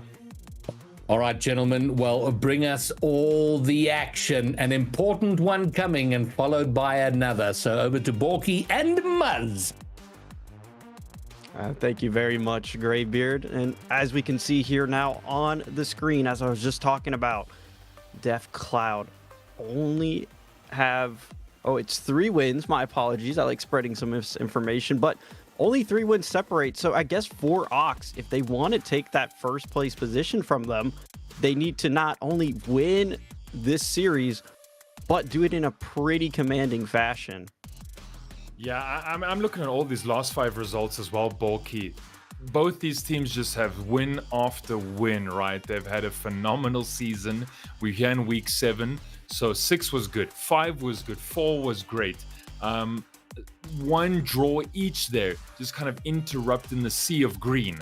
And so both, Death Cloud and Ox Gaming really, as you guys have said, they need this dub. Urox probably do want to upend Death Cloud here, but I think it's going to be an absolute banger. Do we see a draw? Is that even possible? 2 apiece, I wonder? I would say it's more likely for a draw, if anything, but we have to keep in mind, Miasma is currently undefeated. They haven't lost a series yet. Yes, they do have that draw, but there is no one in that L column. So, yeah, I mean, they've been having an absolutely phenomenal season. I think it's pretty safe to assume at this point that top 2 for them is secured, which is where you want to be because it's an insta qualification to the semifinals. So for Miasma, hoping to keep that up, but Aurochs, they're very close behind. They're right on their heels. We saw last week they bumped Unity out of the top 2 to get their spot, and I feel like this team's very hungry and they want to just keep climbing that ladder until there's nowhere else to go. Yeah, and I'm looking at the Urox player there, Clerks. Clerks had a phenomenal prospect season last season and is up in Elite, and I think Clerks has become more of a team player, hopefully, and he's got Sonic and Tim Tam there with him, and so hopefully they're going to be able to round out a really decent Elite roster. Clearly they have. Flocy, is Flocy going to be playing today? We're going to have to see who's on that Miasma roster, but yeah, I'm looking to see what can Clerks do. They've got Color Cold as captain there, but of course he does coach Rocket League as well, so nice kind of all-round franchise and team they have for the Urox there, which I'm excited to see tonight. Yeah, I mean, both of these rosters, both for Miasma and Urox, it's just the names are very familiar within the scene. If you've watched a little bit of RSC or at least have hung out in the SSA region, you'll know some of these names that are going to be up here in this next game. And without the introduction that they need, all of them are very mechanical, and I feel like they all have the ability to just take over a series. So it's, in my opinion, it's going to be a little bit of who steps up in this game that's going to become the clear favorite. But I mean, as it is Miasma, if I had to throw a prediction in, that is the favorite. But Urox, I mean, they're just looking better and better with each game as it goes on. Yeah, I'm looking there at Dulk being the 1680. It would be the highest here on the field. Depends who's going to play and if the subs get to play or not here. Bulky, but 10 seconds called here from production. So here we go. 4 games ahead of us. Back to the elite tier, and this one's going to be a humdinger. Oh yeah, I mean, and we can talk about how everything looks on paper, who's the more better player from ZMR standpoints, but all that really matters is who comes out on top after all 4 games are said and done. So we can yap about that, but I believe there is action on the pitch that we're going to take you over to now. So it's Death Cloud versus Ox Gaming, battle at the top of the table. Who's going to secure that #1 spot? Regardless, this one's going to be good. Yeah, it's going to be absolutely golden. 1 and 2 siege here, Bulky, and definitely it's going to go down to the wire here. Someone has to win. You spoke about that draw potentially coming out. And I think Urox from Ox, they want to get that dub. We talk about getting the auto call through to the playoffs, and we're going to see how that's going to shape up now in this series. Already here to start things off, Death Cloud getting some good pressure developed. We'll see Clerks trying to clear them out past the center line. It is kept in though. Nice 50 follows, but Flocy fast behind this ball does get the backboard. The double doesn't connect, but Jail in there on the rebound. We'll go ahead and open up the scoring here. And big man GM and AGM Flocy sets him up to a nice little tap of that backboard. Tim Tam can't get down to get the save in time, and Ox gonna draw first blood here, and Urox, they want this. Off the kickoff here. It's a quick opportunity for Tim Tam to get a response, and it feels like Death Cloud worked so hard for that opening goal, and it's just instantly erased in a blink of an eye from them. Didn't even have a moment to respond there. Yeah, and Chip trying to clear the ball at the goal line, and then just a nice little read coming out from Tim Tam just to beat him there and get that one sunk, though. The Chip's going to feel bad about that one, not able to clear that just in time. So the comeback there from Death Cloud, swift and decisive. Yeah, and Flocy getting that diamond Chip. Maybe Chip's going to get a second. Nice little save coming out there from Sonic. Pressure hasn't been relieved just yet. Feeling this pressure begin to mount, doing a good job keeping this ball in here. Shot comes in from Jalen. He doesn't get a strong enough second one though, so it allows Sonic to get the clearance, but Chippy's instantly, these rotations are on point, and it feels at times it could be a bit suffocating if we're not careful here on defense. See what if Sonic can't get that flick over Flocy. I thought maybe something's gonna be strung together, and Flocy able to hold his ground and not concede there, and Chip's going to keep that out as well. Sonic, they struggling to get out of the undefensive third right now. Tim Tam looking for a bit more action there on that one. Jalen, not going to find the biggest pinch in the world though, but sends a goal with. It's a nice little cheeky shot though. Oh, Flossy. All right, we see you. Absolutely lovely, and it's Chippy that sets that up. Flossy reads that perfectly, just enough touch behind that one to put it around that last defender. And Death Cloud now once again regaining their lead. They have to survive the kickoff. We saw what Ox was capable of on the last one. This one does get some good possession. Tim Tam off the sidewall here. Sonic is up for this one. Good challenge there from Chippy in the midfield. Keeps thing stalemate for now, but a huge open net comes off the back of a demo, and it's Tim Tam once again finding an equalizer here for Ox. Oh, just absolutely open wide net shot there for Tim Tam. I think Jalen wanted to get rid of the ball and clear it there, but absolutely smashed to pieces. And so, absolute ball game on our hands here. We've hardly gotten into game one here of our 4-game series, and things are looking good there. Sonic has to clear that one off the goal line while Tim Tam waiting patiently behind, just in case, they want to get a little frisky on the other side of the field there. Oh, beautiful touch there coming up from Sonic. The redirect is good though, but the save even better. And it really does just feel back and forth here. You never know who's going to be next up to make one of these ridiculous shots. And so far, it's been a couple quality goals, so you can't really complain. Sonic does connect here with Clerks, puts a shot towards target, will miss the mark by a little bit of a margin. Flossy opting to clear them out, will be denied though, bumped off that play. Sonic follow up here. Jalen, big boom. Tim Tam has to go for this one. Needs to get a little control around it. Clerks bailing him out though in the nick of time, but Death Cloud still on the attack here. Back and forth as you mentioned, and chip to Flossy, and everyone wants to get a hand onto this ball. Jalen's going to send it up to the heavens. Not too much in the tank though to continue the play. Oh, nice little save there coming out from Sonic. Demo onto Flossy as well. And I really love this physicality that Ox is bringing out because it creates opportunities like that. Yes, they did miss out on it, but they're not going to give up easily. And when you get these demos, these bumps, it makes that defensive line so much weaker than it otherwise would have been here for Death Cloud. They do weather that storm though, so they'll have a little bit to regain here, maybe get an opportunity for themselves. But it's collected here by Clerks. 1v3, that flicks no good off the top of the bar. We still remain tied here, final minute.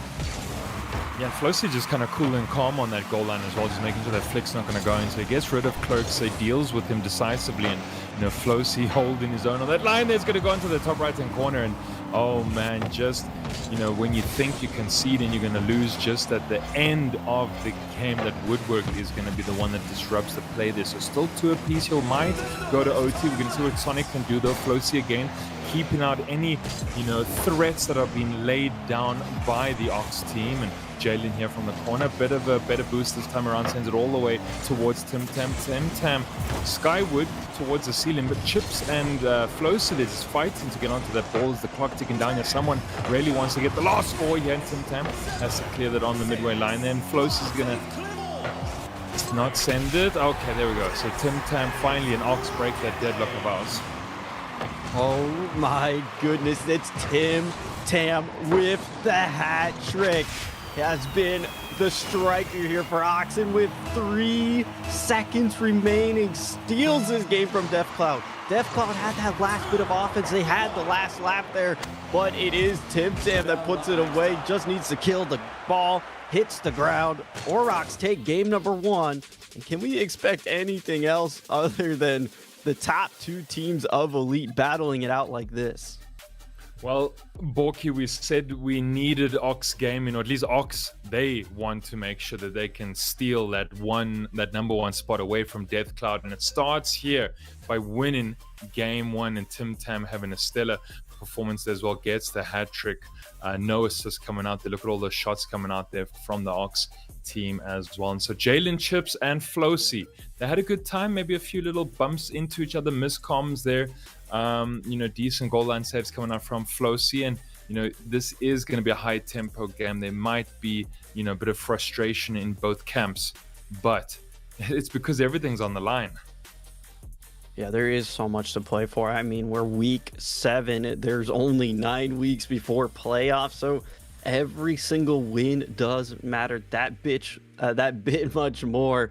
Because, I mean, even if we look at it, Miasma, yes, they're 3 games ahead. Ox just closed that margin, so now only 2. If they win another one here, they set themselves up very nicely, because I believe their next matchup is going to be a lot more favorable for them, and it gives them more time to close that margin even more if they are not able to do it here today. So we'll just have to see. Ox do have game number 1, and DevCloud looking to bounce back here.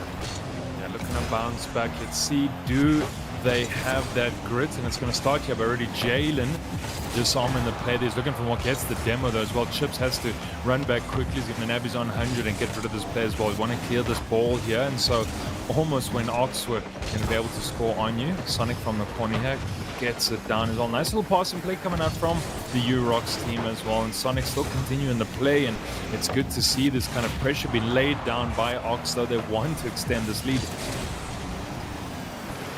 Just, again, it's these demos that feel like there's such a threat at any given moment here against DevCloud. You never know when an Ox player is going to scream you down, but it's a big touch there from Flocy to force it around that last defender. Collects it here. The control is beautiful, and he knew exactly what he was doing with that play. Yeah, beautiful play off the wall there just to himself as well. I don't know if I'd be able to pull that off right. Just, calm and collected, gets it to himself, gets it over all the Ox game in defense. No one kind of saw that coming, and Flocy leading from the front here for DevCloud. And so they open up a scoring hand game 2 in superb style. We'll have to see if Sonic can get the response. We know it's been Tim Tam. He does connect there, but the pass intercepted in the midfield. Clerks still keeping this play alive. A click follow-up off the top of the crossbar, and Ox remained scoreless, but it was 2 quick looks. Tim Tams again on the follow-up. Cannonballs are being thrown time and time again after this net here, but DevCloud have stepped up their defense, and they haven't faltered just yet. They starts by getting this ball out the corner here, and someone grabbing onto the possession game. It seems to be loose for just a couple seconds too long there. Sonic wants to get Urox in an advantageous position there. Ball goes precariously across, and no one takes the advantage there, ball keep. So Ox Gaming not able to sink that one, and now it's going to go field to field, and maybe Chips is going to do something with it, though. Gets kept out. And it really felt like Ox's moment was there, just right in front of net, and I guess the wind blew the ball a little bit off the trajectory there for Ox, but able to manage the counterattack from DevCloud. They'll be able to once again establish some offense. Tim Tam, his shot finding itself a bit wide. We're seeing these shot opportunities, but the quality behind them just seem to be a little bit lacking. Yeah, no, not too much venom behind them now. It's Flocy looking to get a cheeky little one. I think we saw Oski do that in the French league. And so Flocy trying to take a nice little play from that book. And so almost in that top ends corner there, Tim Tam sending it all the way downfield. It's going to be good. Oh, how has Tim Tam continued to find these? It's a very unfortunate 50 there for DevCloud, but Tim Tam hitting the gym, putting a little muscle behind that one, forces it all the way downfield into an open net. And Tim Tam has scored all 4 goals here in this series for Ox. Yeah, big man here on the Ox gaming team as well, getting a run all the way downfield there. Tim Tam just holding that midline here against 3 DCE players. They're wanting to get a second for themselves and take a lead here in this game. Jalen with that control, but Flocy even maybe interruption as well. Gets over one though, but cut out, and the Ox gaming defense has been so good yet at the moment. Just the active defense to cut out any plays like that as well. Flocy, Goldwoods, Sonic there is on that line, but Clerks from the back though, sending it out. Chippy's keeping it in here, though. DevCloud building a lot of pressure. You can hear the gong of failure ringing across the pitch as another shot did come in. This one cleared down. luckily for DefCloud, not on target this time, but Ox are recognizing when DefCloud's playing that third man a little bit too far forward, and they're trying to capitalize on it every single time. Clerks to the backboard. Gets another touch there, but Flosi will stuff him out. Jalen has to collect this one, leaves it for Chippies. It's a good call because they got a lot more space here with this one. Have an opportunity, and again, it stays out until Flosi follow up once again here on this janitorial duty, making sure that everything is put away safely for DefCloud. Oh, and eventually that defense had a crumble, right? And Tim Tam just came out. He wanted to get that early read and stop the shot, and it was so close. They just a pixel shy. Flosi able to squeak it past him, so DefCloud take the lead here, Bulky. But man, this Ox game in defense is so incredibly decent there. Oh, well, the offense is good as well. Score, and it's just instantly responded to by Tim Tam, and we have to give full praise to Clerks for that pass there. That was picture perfect. Got it directly delivered on a silver platter, pushed across the line. 2-2. Very similar to that first game because we have a minute left, and it feels like at any moment either of these teams could steal game 2. Just when you think someone takes a minor lead, all right, there we go. Clerks is going to extend it here, going from the assist to the scorer there. Sonic with a beautiful cutout gets rid of any potential play that had been strung together by Miasma, and Ox take the lead. I feel like for DefCloud, they're going to have to be getting a little bit of deja vu of how that first game went in this series. They do have a lot more time to make up that deficit here, but it's not a lot. It's going to continue to tick away as Ox gets this offense going once again. That's a wonderful play shot there from Clerks. Just a bit off of the mark, but it would have been one for the highlight reel. But still, this clock ticking away. Ox is not letting up the pressure. It's a follow-up from Clerks. It's kept out. Tim Tam can't get there in time. And DefCloud will have one final opportunity. The pinch, not good enough. 10 seconds tick away on our screen now. And DefCloud need to break out. Yeah, getting absolutely smothered here by Ox game, and I don't think they're going to be able to break out of their own half here, Balky, and so it's going to go down just like that. Eurox get the dub. They are 2-0 up. Man, and it really is, again, this 3-2 score line. So similar, so close throughout the entirety of that game. Yeah, phenomenal stuff there. We saw Clerks, he brought himself into this game number 2 as well, got that great assist. Look at that, the 5 shots, Tim Tam 4 shots, right? So just, they peppered that net of DefCloud, and here we go, Ox gaming up 2-0 in the series. They want to extend their lead. Not that they really have to do much in elite tier, Borky, because they're sitting second at the moment at 7 weeks of gameplay. But you know what? It would be, the cherry on the cake would be to win this, I'm sure. Yeah, and it really is crazy because we were talking about how close it was. The only thing separating these two teams between their goals, shots, and saves was 1, and Ox had that 1 up, and I guess that's what got them across that finish line there to take yet another game. So margin, we were talking about it. I'm gonna keep bringing it up throughout the entirety of this series. Ox is now only 1 game win behind Miasma, so if they can do it here, they find themselves tied, and they do get the series win, which gives them the tiebreaker. So this game, super important for DefCloud to win, because not only do you want to prevent a possibility of a sweep, but you want to prevent Ox from taking your number 1 spot. Yeah, and I feel like it's Ox are really quick on those counters. They can stop any kind of plays that get put together by DCE. So, Jalen wants to try get up, Flosi wants to get up, always met by Kirk. Always met by Clerks, always met by Tim Tam, their Borky. And so, there's really kind of a lot of pace and speed coming up from the Ox team that they just want to make sure they can smother DCE quickly, don't let them get out of their own half in defensive third. And so, yeah, DCE, when you think they're going to be stringing something together, there's always an Ox player that just seems to try and smother them. Oh, and Yeah, it almost just seems all. like almost some early fireworks there for Ox, just trying to resume exactly where they left off.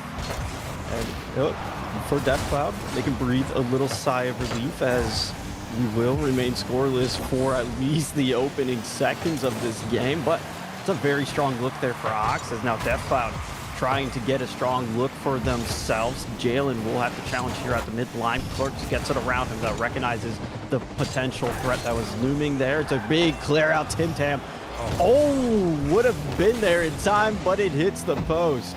Oh, and Miasma just won an open here in game number 3 as well. It's not going to happen. Kept out by that woodwork, of course. That, yeah, as you mentioned, the gong earlier, that just, you know, signals that you are not as accurate as you'd like to be behind elite here. And you need to be incredibly accurate there, as Jalen's not going to be able to sink that one there.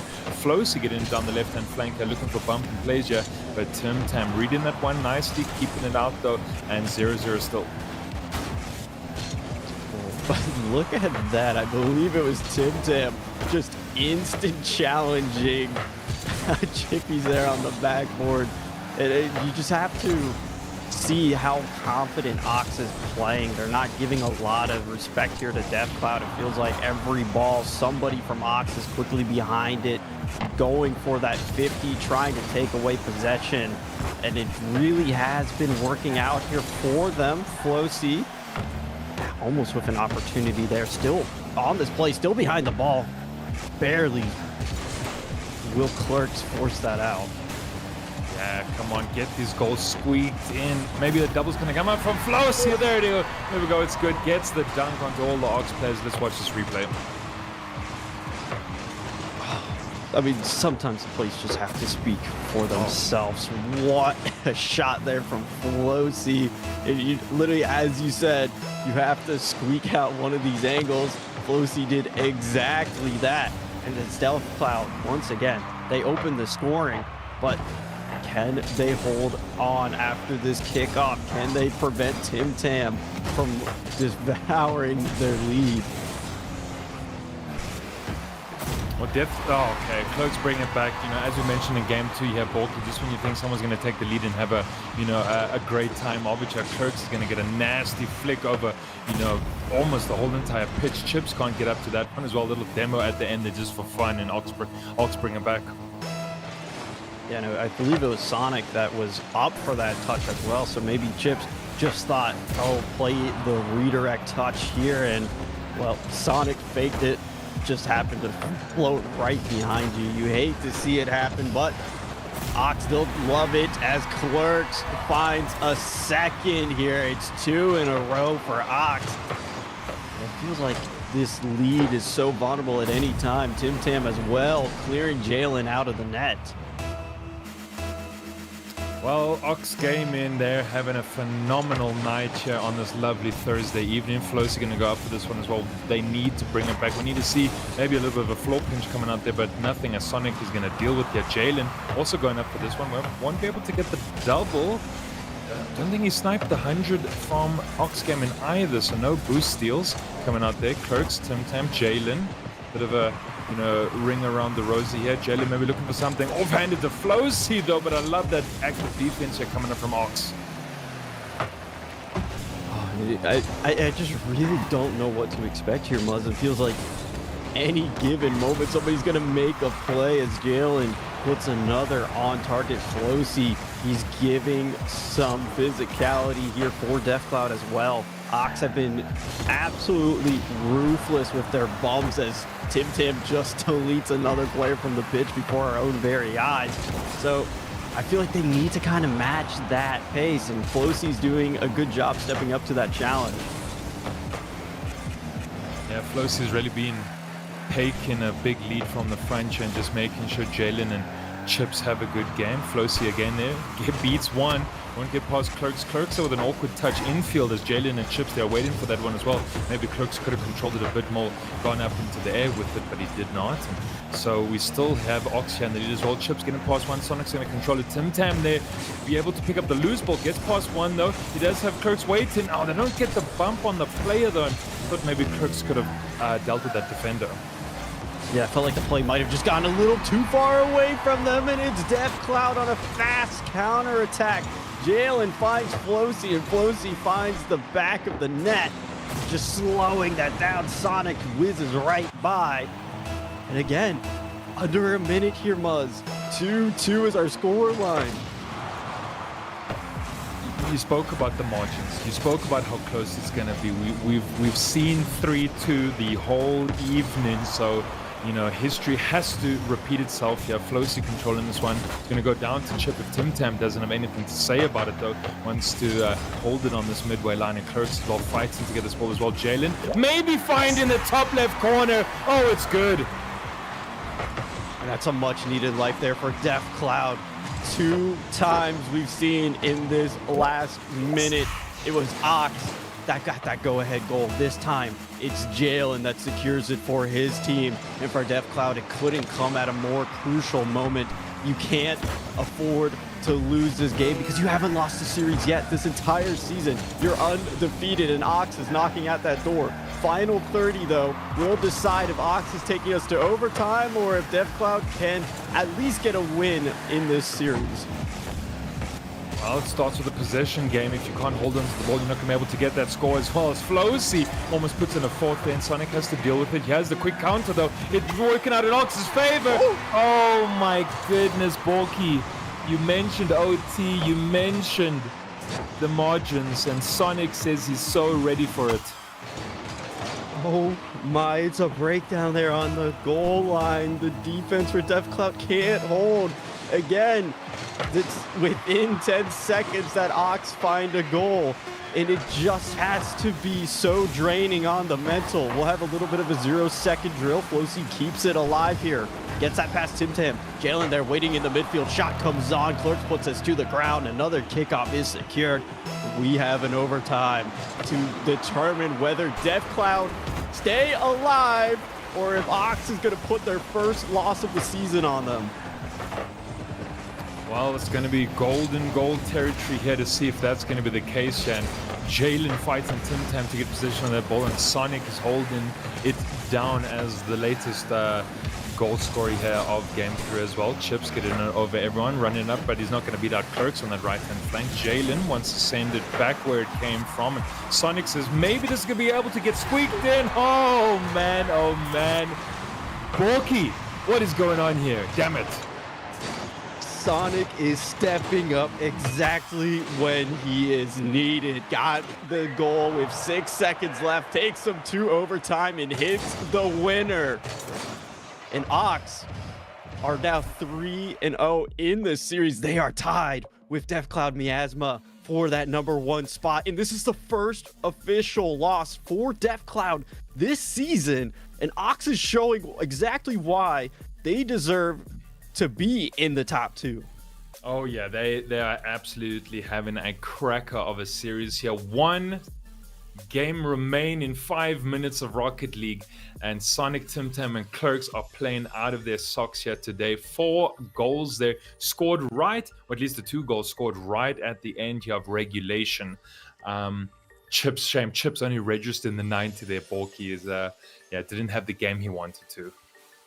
Yeah, I mean, it's kind of surprising here, both Chips and Tim Tam. I mean, Tim Tam really just taking a step back, letting his team dictate the pace of this third match.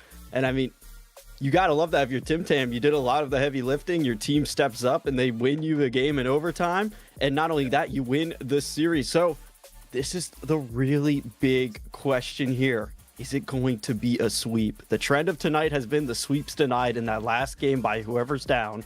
But for Ox, this sweep is so important because it's going to catapult them into the first spot. Yeah, and we saw Unity, break that game 4 there, Borky, and, break that sweep. But I also think, this series has had a lot more going for it. And, kudos to them. But there is fire here in the elite tier, and Ox Gaming want to go all the way. I suspect it's going to be a 4-0. I see it, Borky. I think just, Sonic has stepped up finally from having a quieter game because Tim Tam's been carrying a lot. We saw decent assists there from Clerks earlier when they get that little cheeky pinch off the side of the goal wall. And so, yeah, It might just be a 3-2, 4-2 again. It's going to be one of these really exciting ends, cinema, as they say. But here we go, game 4. Well, every single game has been decided by one goal. It's time to see if that trend will continue here, if DevCloud can prevent the sweep. Right now, it's Jalen trying to get some of that life breathed back into the lungs here of DevCloud. Clerks takes us over. Sonic follow-up towards the sidewall. Clerks just keeping it in. A little bit of a awkward scramble here on offense, and it won't last for long as Jalen does connect with Chips. Chips gets him right back. That one's just a bit placed too highly. And we have seen kind of the goals come a little late. Oh, okay, not so late at all. Yeah, as Sonic says, we just want to end the series. We want to climb up this leaderboard tonight. And that's now 3 unanswered goals from Sonic. Just really coming to form here in the later stages of the series. And that's exactly what Ox is going to be cheering about, is that now everyone on their team is hitting the mark. There isn't a weak link. Not that there is on either side, but you can really just gloat about it even more now. Tim Tam once again trying to just make DevCloud awkward. It's a huge demo. Sonic in the 1v1 though comes out on top. We do see DevCloud, bring these back quite quickly. We've seen, a lot of back and forth play tonight where, you can score and then you get conceded on quite quickly, as this might be Tim Tam looking for the double. Oh man, just shy to the left of that goal and almost making a second for Ox though, but with that pesky woodwork's going to keep out Ox just for the moment. Chan Kirk's again coming around the bend though. He's looking for his own play. That Chips has to keep it out though. It's a bit of a sketchy one here for DevCloud, but FlowC can run it all the way up though, but Kirk's is causing a lot of problems. Ooh, felt really scary there. DevCloud, I'm sure, were holding their breath for a majority of that. Ox just a bunch of quick opportunities back to back. They do survive, but for how much longer? Because here comes Tim Tam. Chippy does have to connect on that. It does go a bit wide. Hits that that post again. It's another bit of reminder for Tim Tam of that open net he might have missed out on earlier, and he's gonna hope that doesn't come back to haunt, because DevCloud are on the attack right now. Clerks finding a nice little pass out to Tim Tam, but FlowC wants to get a hand to it as well. There's sometimes you got to worry about those strong rebounds off the side of the wall if you're not passing to your opponents, but it seems like no one took an advantage there from the side of DevCloud to, get that one sunk. And FlowC on the attack once again. He's going to get over 2 defenders there. Sonic in the corner has to play by himself here, but oh man, Sonic deals with Jalen quite comfortably there as well. Just when I thought it was going to be a bit of a scary one. Oh man, Sonic, right? Deals with Jalen, sends it all the way up the pitch, gets the goal. For Ox, I don't know if it's too early to celebrate, but you're up 2 here now. This is the highest margin we've seen here separating teams this series. Clerks on the kickoff does put another one on target. Tim Tam follow up there, bit wide, but it's Sonic who gets a hat trick in game 4. And he is putting Ox on the map here. Absolutely stepped up to the play. We saw that early hat trick coming out from Tim Tam. Sonic says he wants a piece of that action as well. He has still 2 minutes of regulation. I mean, DevCloud, of course, can bring it back here. We've seen how much venom they're coming with here, but man, 3 to the good from Ox Gaming. They're having a stellar performance, as we've mentioned. Maybe they're going to look for more demo coming out there as well, but Sonic deals with it so comfortably. Almost looks for that second. The FlowC and Chips on that corner both have to deal with the threat, and so DevCloud always finding themselves on the back foot and in defense, and so much pressure being laid down by Ox Gaming. Man, oh man, did Clerks even touch this ball? Oh my goodness, what a touch there from Clerks. A little wheel bouncer and it goes in. And that, honestly, don't want to call it with 1:39 left, but it feels like the dagger here. Excuse me, I was gonna say, the Clerks get like 1/20th of a wheel onto that ball, I think, for that last touch. It was great. You just barely skipped it off the reel, but it's definitely one for the highlight reel. Gotta be proud of that. And for Ox, you have to be proud with not only this series, but how this game is going. Coming into this, I felt like they were the underdog. It's the undefeated Def Cloud, that Goliath here in Elite, but it does show for all of us that Miasma does bleed, and they are vulnerable right now as Ox give a little wave to Hecky because he's going to be celebrating this performance. Oh yeah, and you know, we talk about Death Cloud here and kind of if you can be beaten or not, but of course you're not just playing any team in your league. You play in Ox Gaming right now, who are second.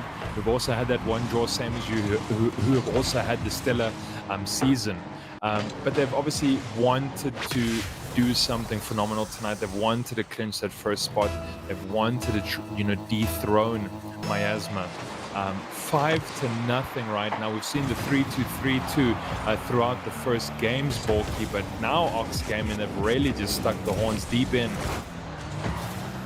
Yeah, and I mean, it's going to be Flosi here with the final seconds, trying to at least stop a bit of that bleeding, maybe get one goal for the road, some consolation if you can, Chips. Nice pass infield, but it is Clerks that reads that play, digests it before anybody else on Def Cloud knows what's happening. Sonic keeps us in. Clock's just going to tick away, and Ox Gaming. We'll get one more goal here for Jalen. Make it a nice 6 across the board, but man, what a performance from Ox as #1 spot in Elite is going their way. Yeah, phenomenal performance here. One for the road, says Death Cloud. Maybe there's going to be a second one here for the road, but I don't think they're going to have too much time unless Sonic and the team said they would love just a 6th here, but the ball should be able to go down. There it is.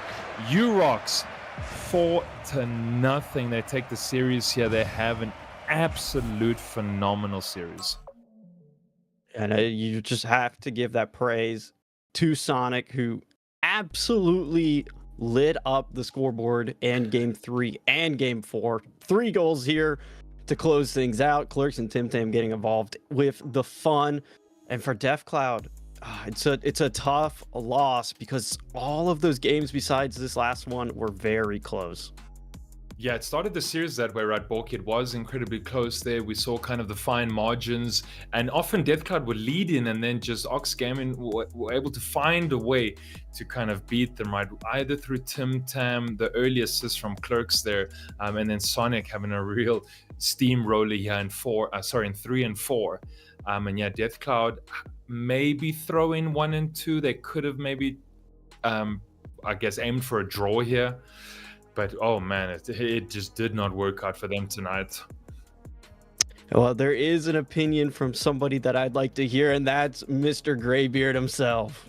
Well, they've done the impossible. They swept on stream, which is, I'm glad I only put theoretical money on it, because I was willing to put a fair amount of cash on the line that Death Cloud would take that last game to make it 3-1, which would have made things very interesting, because that would have left us with a tie at #1 on the league table, separated only by goal difference. And there's before tonight, there was only a 3-goal difference between these two. But what this means with that sweep, Ox Gaming have taken the #1 slot on the league table. Death Cloud Miasma fall to 2, so the battle there is tight. And Zanzi Magic drew their series, so they will stay in 3rd. But a lot is going to be decided by our last match of the night, Pythons versus Cosmico, White Rabbit and Cosmico. So yeah, this is exactly what we wanted, these tight games. But I mean, my goodness, Borky, the Aurochs just looked so good. It feels, you have those magical moments in any sport where everything just seems to click and they hardly put a foot wrong. Yeah, it really did just feel like everything was going their way. The chemistry was there. You could tell the communication was there with some of the passes they were going for. And not only that, but the mechanics were on full display. We got a couple highlight-worthy goals in that series there on the side of Ox.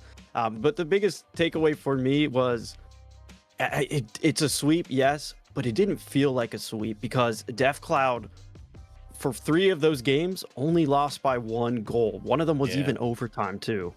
Yeah. No, good stuff, but well done to the Aurochs. Number 1 on the league table heading into the final 2 weeks.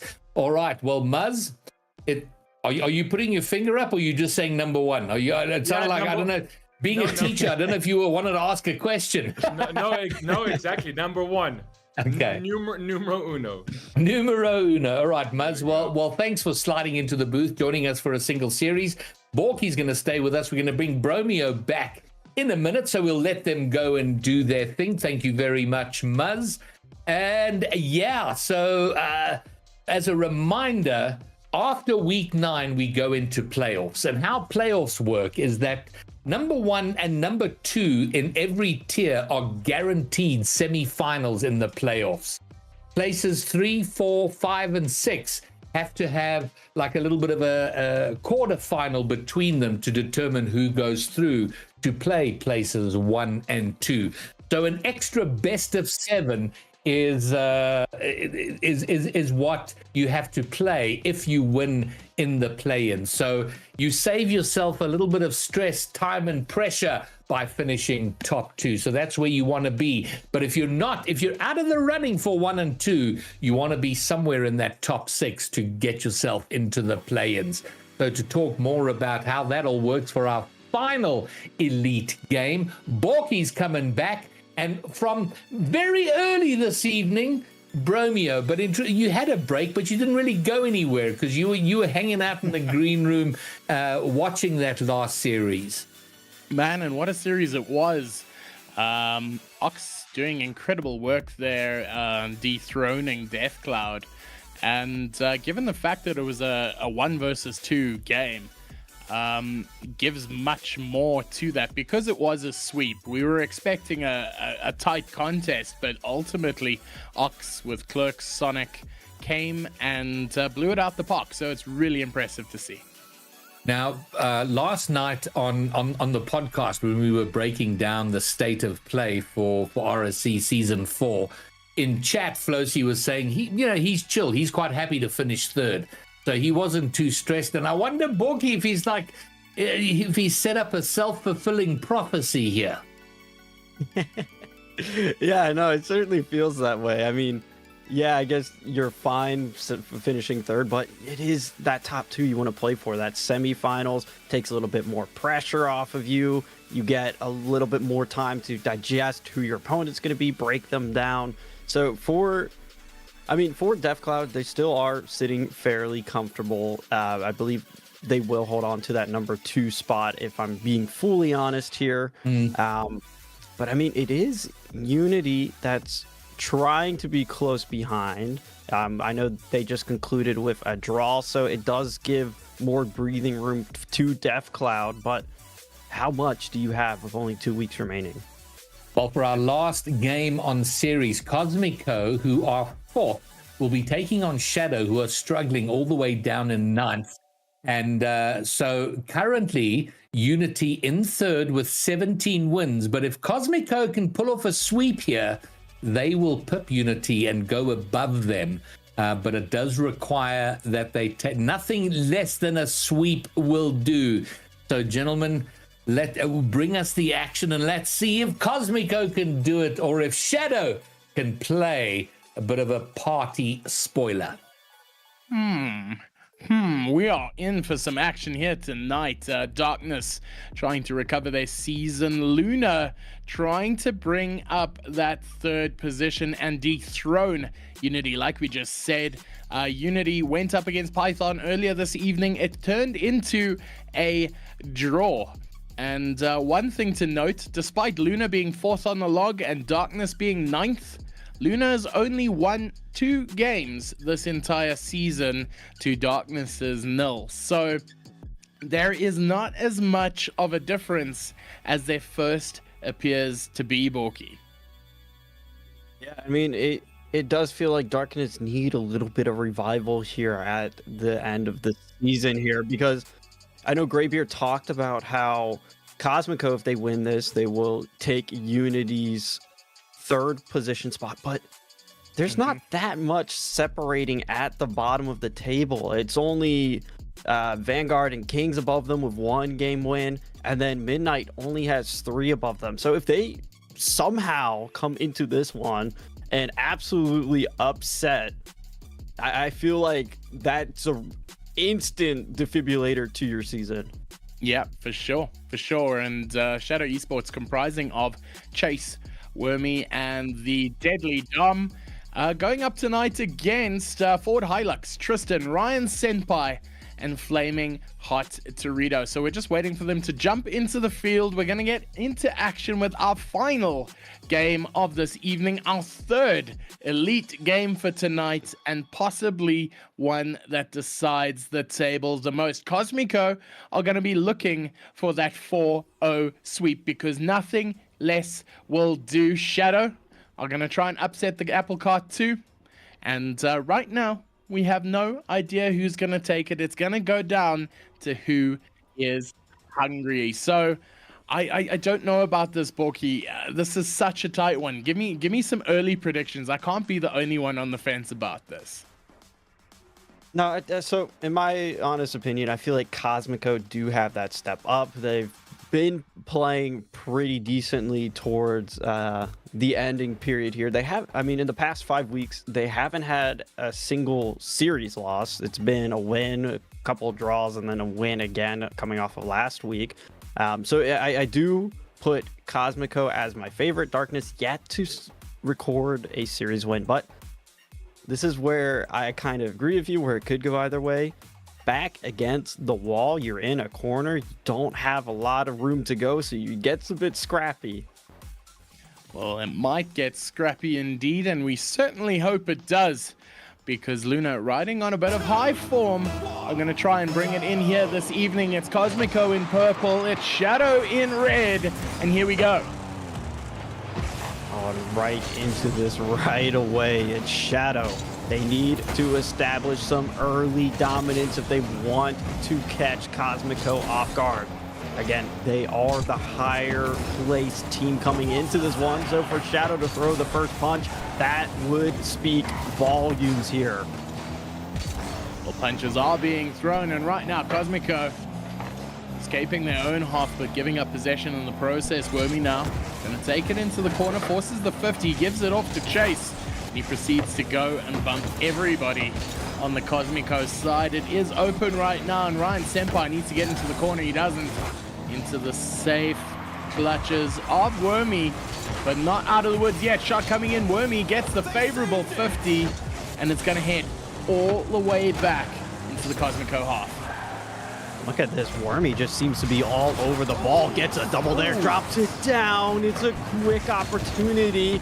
It's a lovely save there from Cosmico, but they're not out of the woods just yet. Finally do get past that center line, but it feels like at any moment, Shadow's just going to force them right back into some defense. It has been a battle of defenses so far. Shot coming in the crossbar, doing a little bit of fence now as Ford Hilux playing it in, goes for the bump. They need to get a shot in. They do. I fly away. For Cosmico opens it up, and they have their first goal. Oh, and that's a huge demo there for Ford Hilux. Just absolutely disintegrating that final defender there for Shadow. Net was open, and all I Fly Aware had to do was put it on target. Does that well.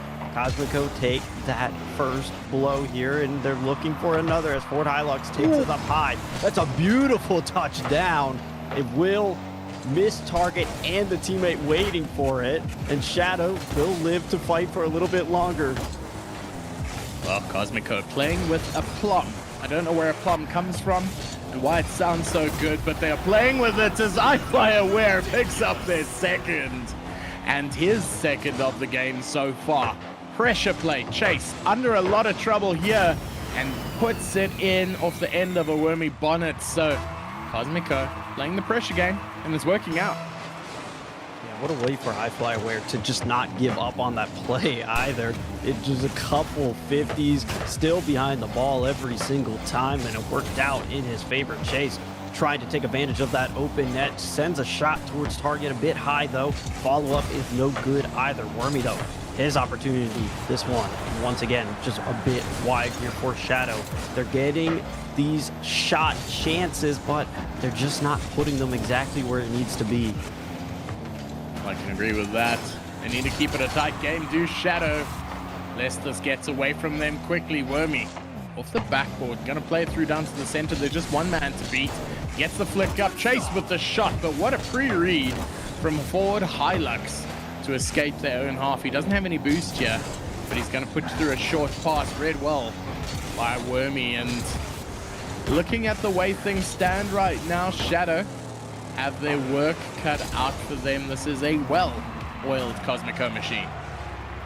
Yeah, it feels like Cosmico just seem to be one step ahead of Shadow here at every point. I mean, Shadow, they're doing a good job keeping themselves in the game, but it is 2 goals that they have to make up for, and we're south of that halfway point now. So that's a bit more work than they might need. Wormy does get a very favorable 50, but nobody from Shadow was potentially expecting that one. It allows Cosmico to regain, get some boost, and now put on this counter attack. It's iFlyAware on the hat trick watch as well, so keep a close eye on his play making difference.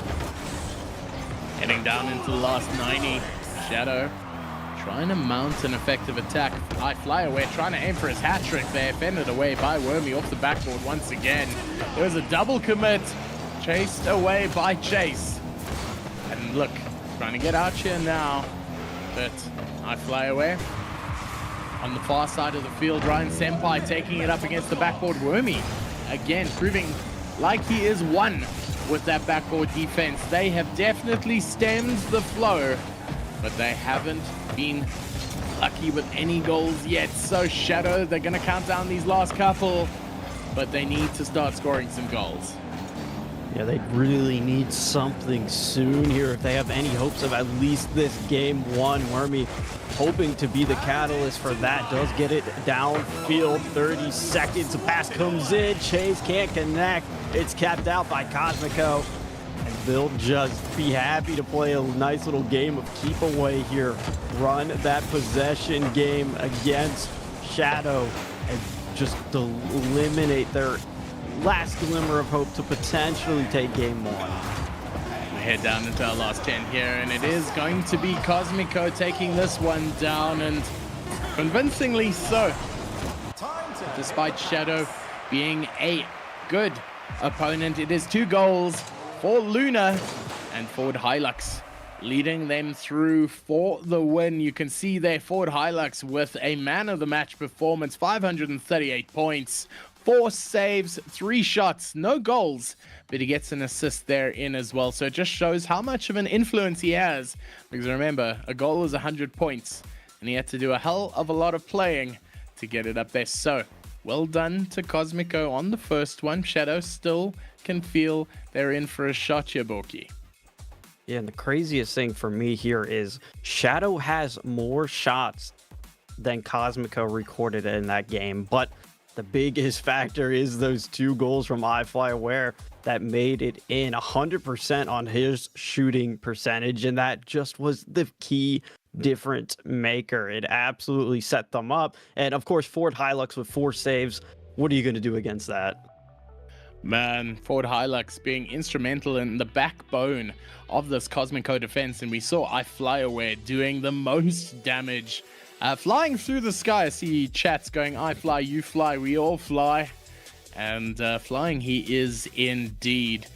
And if Shadow want to stop this Cosmico attack, they need to stop him there in the air. And as we head into game number 2, they've got another 5 minutes to see if they can make this one happen. Yeah, 5 minutes to try to... Oh, well, okay. It's just instantly, it's Brian that takes us downfield.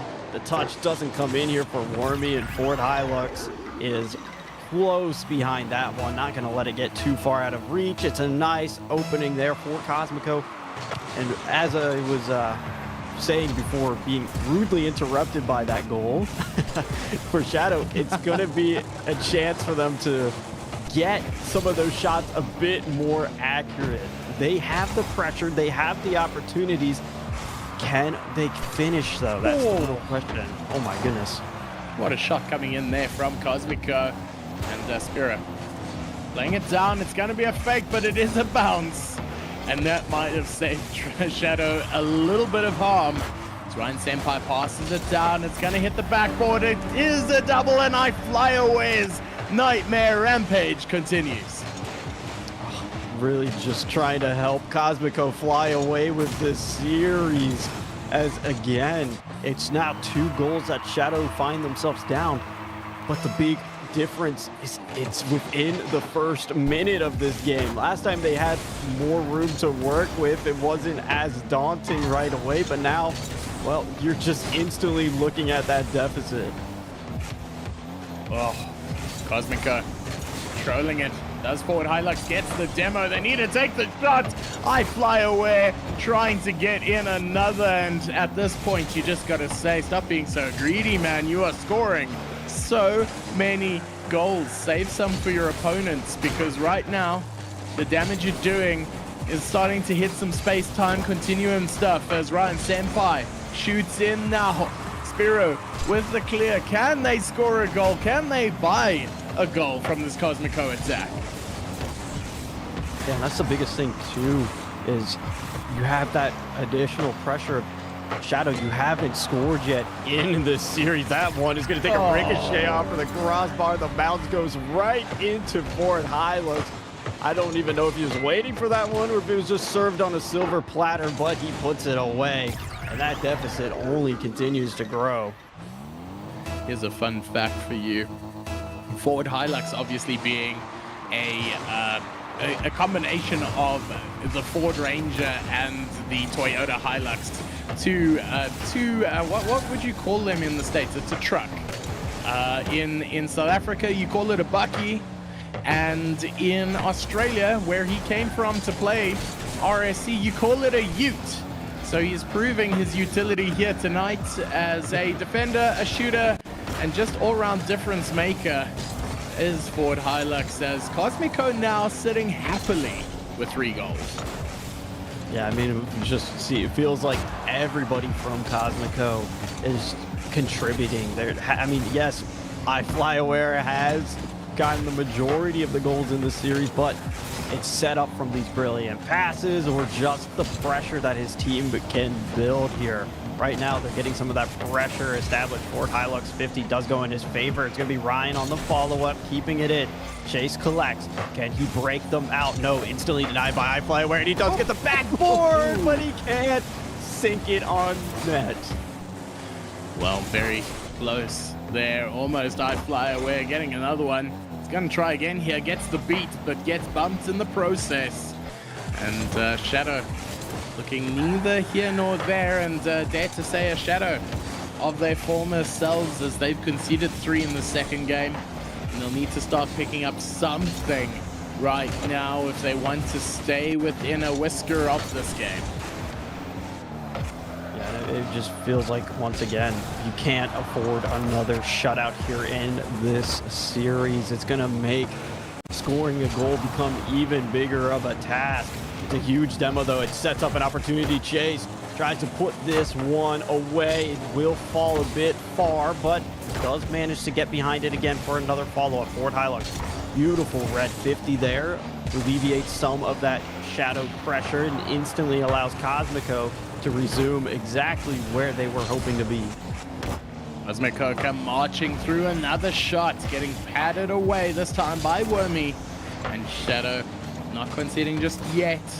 I say yet because it's looking dangerous, as Ryan Senpai averting some danger of his own. As iFlyAware bends it away, leading Cosmico into the last minute of the game, comfortably so. This is going to hit up against the backboard. Forward Hilux collecting, though. And not out of the woods yet, but Shadow making a meal of things and not making it hard for Cosmico to defend. Yeah, and it feels like, again, we're in a very similar situation where Shadow's recording shots. They're recording some good looks at net, but they're just not real threat behind it for this Cosmico team. Already have somebody waiting every time that ball comes anywhere near the net. The opportunity here, once again, though, just a bit wide. And that seems to be their kryptonite here, is that shooting. As iFlyAware is just going to try to add one more for injury. This game is called and done as the clock hits 0. Ball touches ground. Cosmico have at least secured a tie, but they want Unity's 3rd place position. Well, they're going out for blood this game. They picked up the 2 points, but they need 4. So they're halfway there so far. And speaking of halfway there, 2 goals for forward Hilux, 643 points, 1 assist, 6 shots. Let's have a look at the points the shot tally here. 14 shots for Cosmico, 4 shots for Shadow. So Cosmico taking 3 times the amount of shots and getting 3 more goals for the result of it. So Borky, you're in the change room now for the Shadow team, and you need to give them a little piece of advice. What are you going to tell them? Honestly, for Shadow, this is your season on the line. Not only are you down here in this series, but you're down in the standings. I need to see more life. I need to see that physicality come out there and hit somebody from Cosmico. Make them feel your presence on the pitch and be an annoying factor. Demo them if you have to, Bromeo. I know you're up there in the demo category, so I'm sure you can relate with how impactful it can be in a game. Yeah, I think they need to do a bit of aggressive work here. They need to start disrupting the synergy between iFlyAware and forward Hilux Senpai. Obviously rounding it out superbly, but Shadow need to start inflicting some rotational damage because they haven't been able to breach this defense. And speaking of, their defense is being tested early on as Chase tries to evacuate it from the Shadow half, but it's not looking good. Forward Hilux taking the 3rd shot in what feels like just a matter of seconds. Wormy going there for the bump. That is the right attitude, but with the ball not being there as well, it's an opportunity missed. iFlyAware almost finding a disgusting angle there. It is Ryan that ends up being the beneficiary of that. Still nothing recorded though for Cosmico. A couple good looks, but the 4th defender for Shadow has stepped up huge, being that Woodwork. Right now, Chase will have to hopefully get some possession behind that ball. Didn't have any boost in the tank to work with, so it just makes it awkward as 2 Cosmico offenders were screaming him down. Chase, big touch there on the backboard. It does float awkwardly. Wormy bails him out for now, but Ford Hilux sets up iFlyAware for a lovely pass. And Shadow, well, we're seeing some reform here, but how long can it hold on if you can't get out of your own defense? Oh, man. Attack after attack, shot after shot. And Cosmico looking so damn dangerous. Chase with a bit of a robbery with the corner boost there, but iFlyAware getting the clear, the redirect, and ultimately the possession as Cosmico once again finding their way to the Shadow goal line. And at this point, I don't even know how many minutes it's been, but right here, Wormy off the line, stopping an almost certain goal. They need to do something. Chase pressing through, Spiro playing it into the midfield, but it is just so tough. Shadow need to do something. It hits the crossbar, and so far, 0-0. But it really feels like it shouldn't be 0-0. Just the way Cosmico has been playing, and there we go. It's iFlyAware that breaks the deadlock finally. Oh, and just look at his speed to this ball, the precision, the accuracy. There's no defending that. Oh, dirty play, iFlyAware. I fly so damn high. Cosmico soaring to new heights this game. It is game 3, but it is still looking like Cosmico's game. Forward Hilux laying it up against the backboard. Spiro reading it in time. Ryan Senpai keeping possession, gets the read off the back. iFlyAware now catching them out of rotation. Another shot coming in here. It's going to hit the crossbar. And Cosmico might feel that they missed out on one there. Cosmico, though, are in a pretty good position, so I guess they won't be kicking themselves too hard following that unless Shadow finally do get their first recorded goal here of this series. Again, not only is Cosmico playing for that sweep, but right now they're looking to keep it perfect. Chase will have an opportunity here. Going to play some control along the sidewall until Ryan decides that he's had enough of that. Forces us again downfield. Cosmico, once they get into rhythm of the rotations on offense, it can be so dangerous because you never know who's going to be next up to that ball, who's going to just consume that boost and make you feel like there's no escape.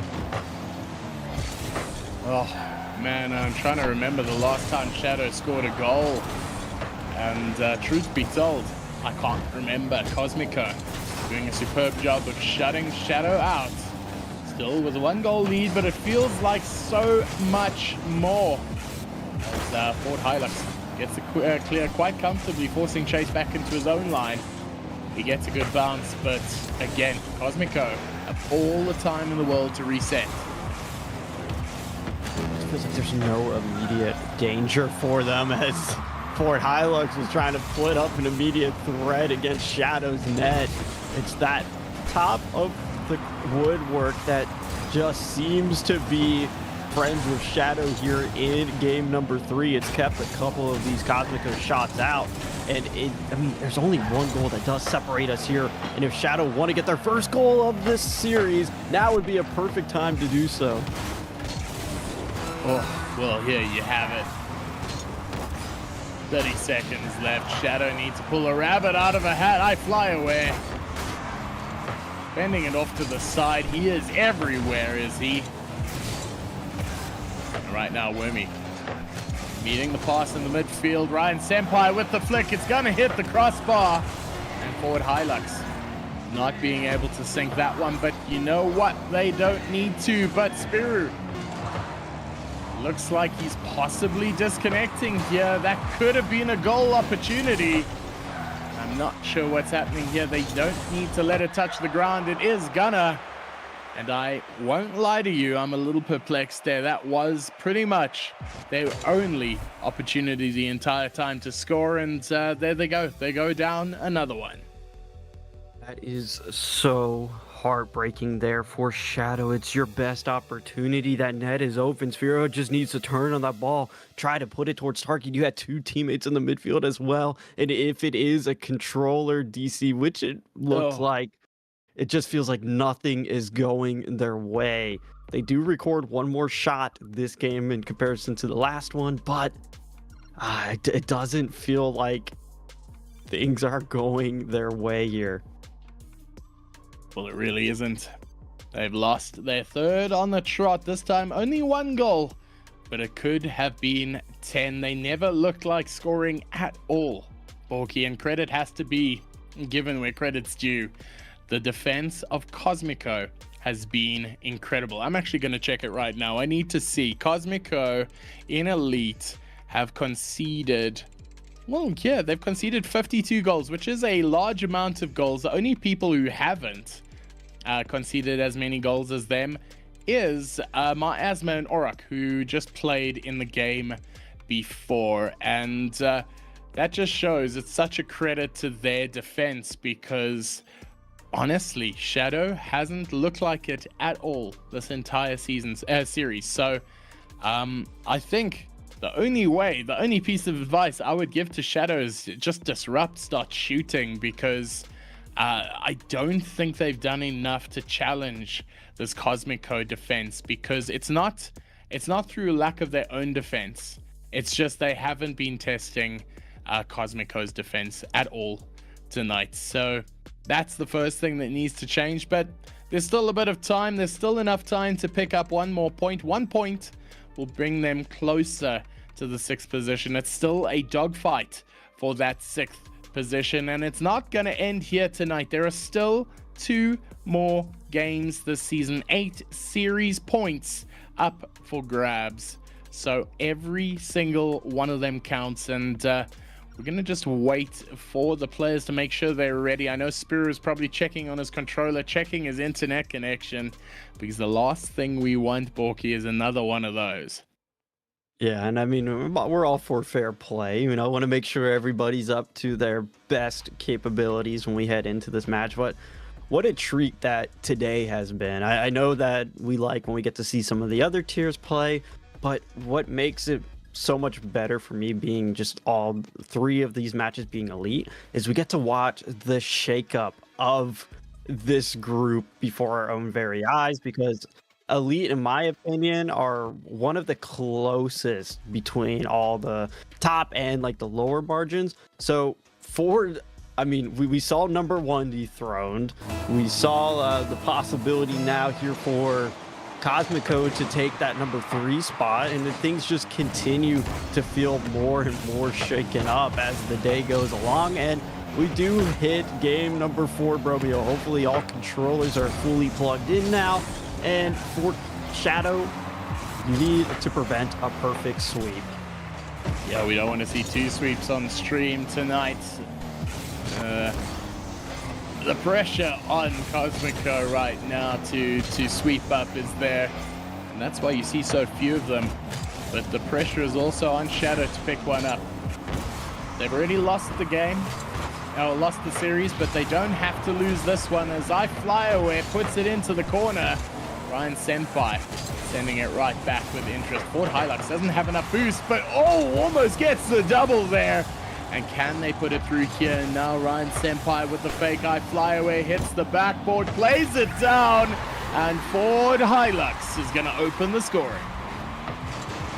That's just one thing that really feels like the big separation between these two teams is how fast they're getting to these balls. Cosmico, all 3 players went for that within the span of 3 seconds, and it is Ford Hilux that connects, or it's I Fly Away that connects with Ford Hilux to get that first goal scored. It's an opportunity for Shadow. Will be wide, however, and I'm cheering for them. I'm cheering for them to get their first goal, not only in this game, but the series. It really has been crazy. Pass here, chase, pass down, almost there. And possibly the best opportunity so far for Shadow to score. Great defense by Cosmico, starting to ask questions. Shadow. Chase, contest in the midfield, dispossesses I Fly Away, but Ryan Senpai still gets it up into the corner, pass through the middle, there's nobody there to take the dunk. And he's Chase. Select to the corner, takes the first 50. Dispossessed on the second. Now Ford Hilux playing off the ceiling now and fended away. Shadow, almost another one that just happened to roll in there. It is kept out, but for how much longer? Because it really does feel like Cosmico just have so much speed, so much control, and it feels like a bit stagnant here on this end for Shadow, as it's Ford Hilux with a massive touch, massive dunk, and it's just gonna bounce right over that last man. Oh, that was filthy. Muscling his way over. There with the beat, Ford Hilux. Heavy as hell. 2 goals now for Cosmico. Shadow not being able to find a reply this entire game. And it must be frustrating for them. Not being able to open their accounts because they've got very mechanically inclined players like Wormy, like Spirit Chase. Also, no slouch himself as Wormy here. Can he get the touch? It's going to hit the backboard. Immaculately collected by Ryan Senpai. Turning an almost possible situation into an, we're just going to clear it. Come on, Shadow, I believe in you. Get that goal, prevent the perfect sweep. We've already had 1 sweep here tonight. It's not looking in your favor right now, but at least what you can do is get a goal recorded. We do have to survive, though, as I Fly Away does get the third, and it just feels like the hole that Shadow's in is being dug deeper and deeper. Well, heading into the last little bit of this game number 4, Cosmico are now up by 3. Now turned into a bit of a mountain for Shadow. I would reevaluate those goals just to get one at this point, because they've looked a little bit disjointed on attack, not being able to pin together those passes. Pass down there by Wormy, gets the shot in. There you have it. And that is what we've been waiting to see this entire series. perfect sweep is denied, and it's a beauty to do it as well. More of that from Shadow. All of you are so mechanical. You just have to utilize one another. And there we go. We finally see a good look of that solo play. Say goodbye, because Shadow, beautiful pass to connect there. Chase trying to disrupt here on the back line. Does get a big demo, but it's Fort Hilux with possession there. Stolen away right beneath his own nose is Wormy, who almost gets a redirect. And it's just going to be Sphero that keeps Shadow in for a bit longer.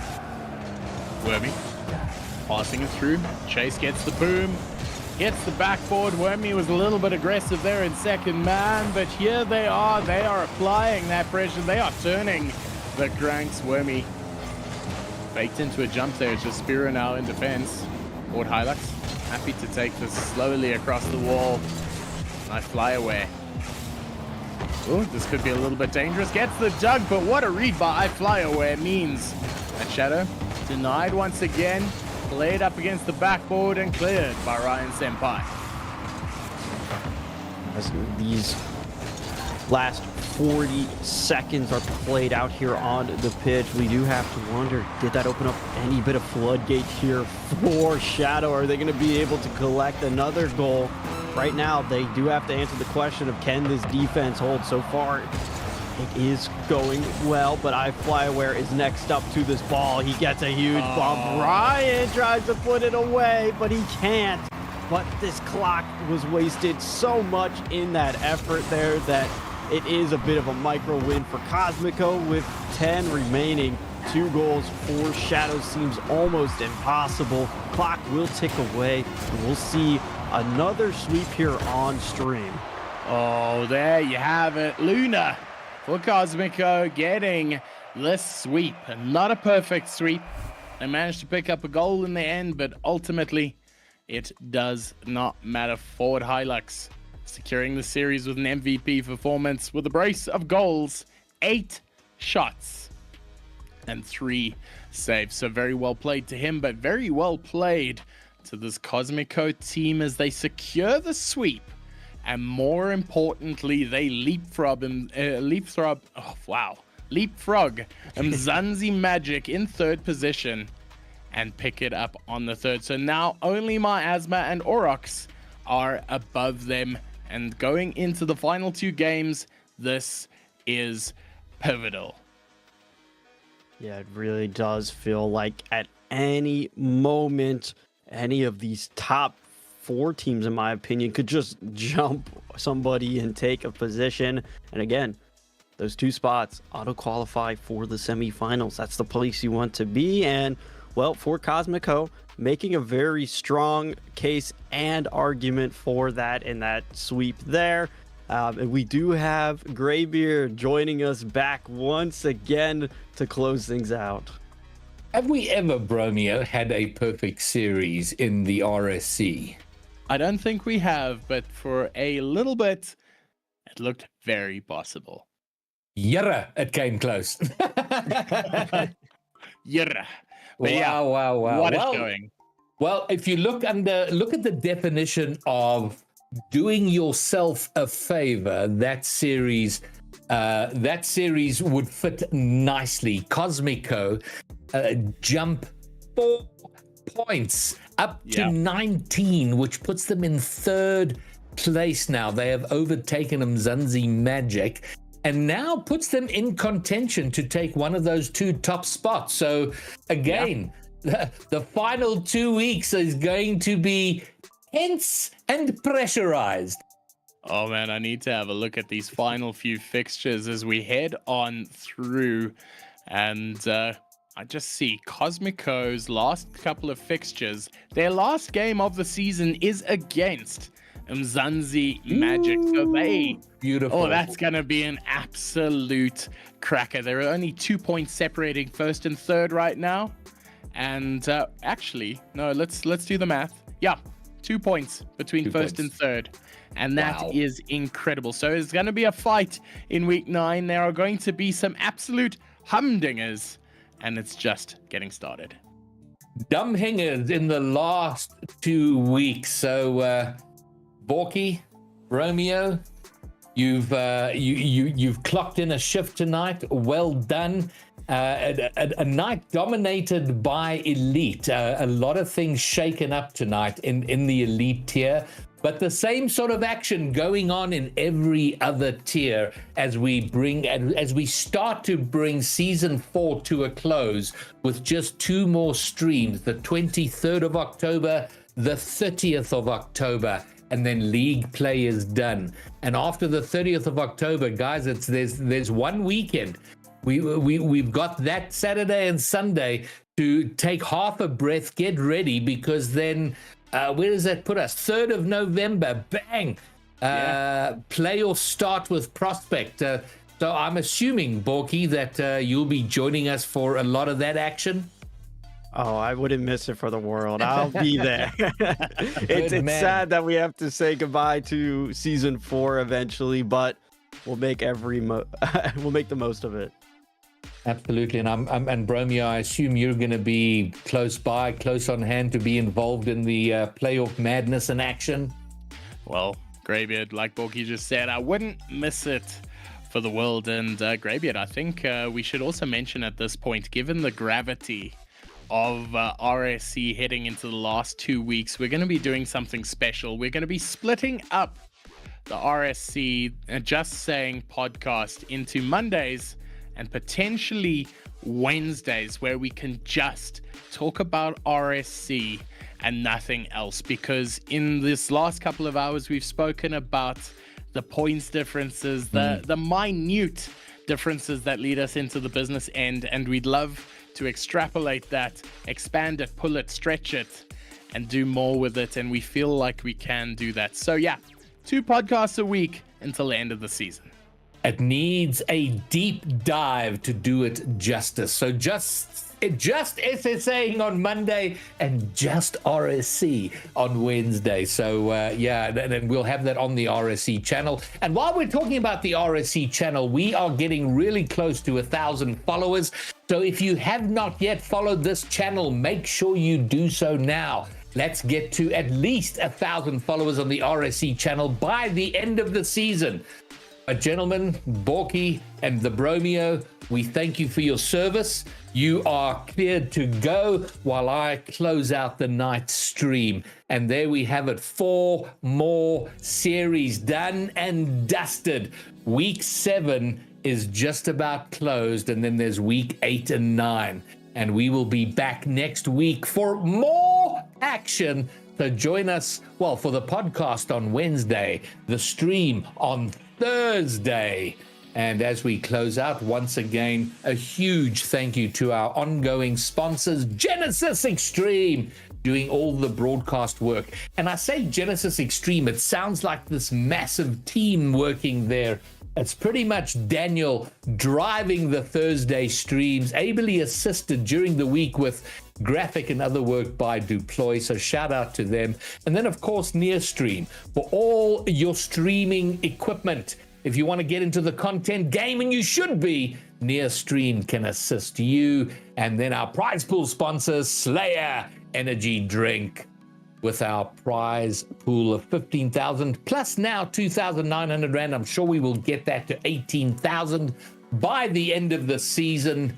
And that, ladies and gentlemen, is going to wrap it up. Thanks to everyone who came to hang tonight. We will do it so much more next week, the week after, before we bring RSC to a close and start the RLCS season in earnest. But from me, Greybeard, and everyone helping in the background, our talent tonight, Muzz, the Bromeo, Borky, Daniel already mentioned, our admin. For the first time, we had Yuckles running the lobbies tonight. So it was fantastic to have him in the chat, making sure that the games ran. And for the first time, he did a bang-up job. So thank you very much to him and everyone else assisting to make RSC Season 4 a possibility. But until next time, peace.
They do not know the rising towers of Hillbrow. They do not know the sprawling suburbs of the north. They do not know the sweet sounds of isiXhosa, Afrikaans, Sesotho. They do not know our ways. They do not know our people. They do not know us. We are not waiting for permission. We are not asking to be seen. We are our own region.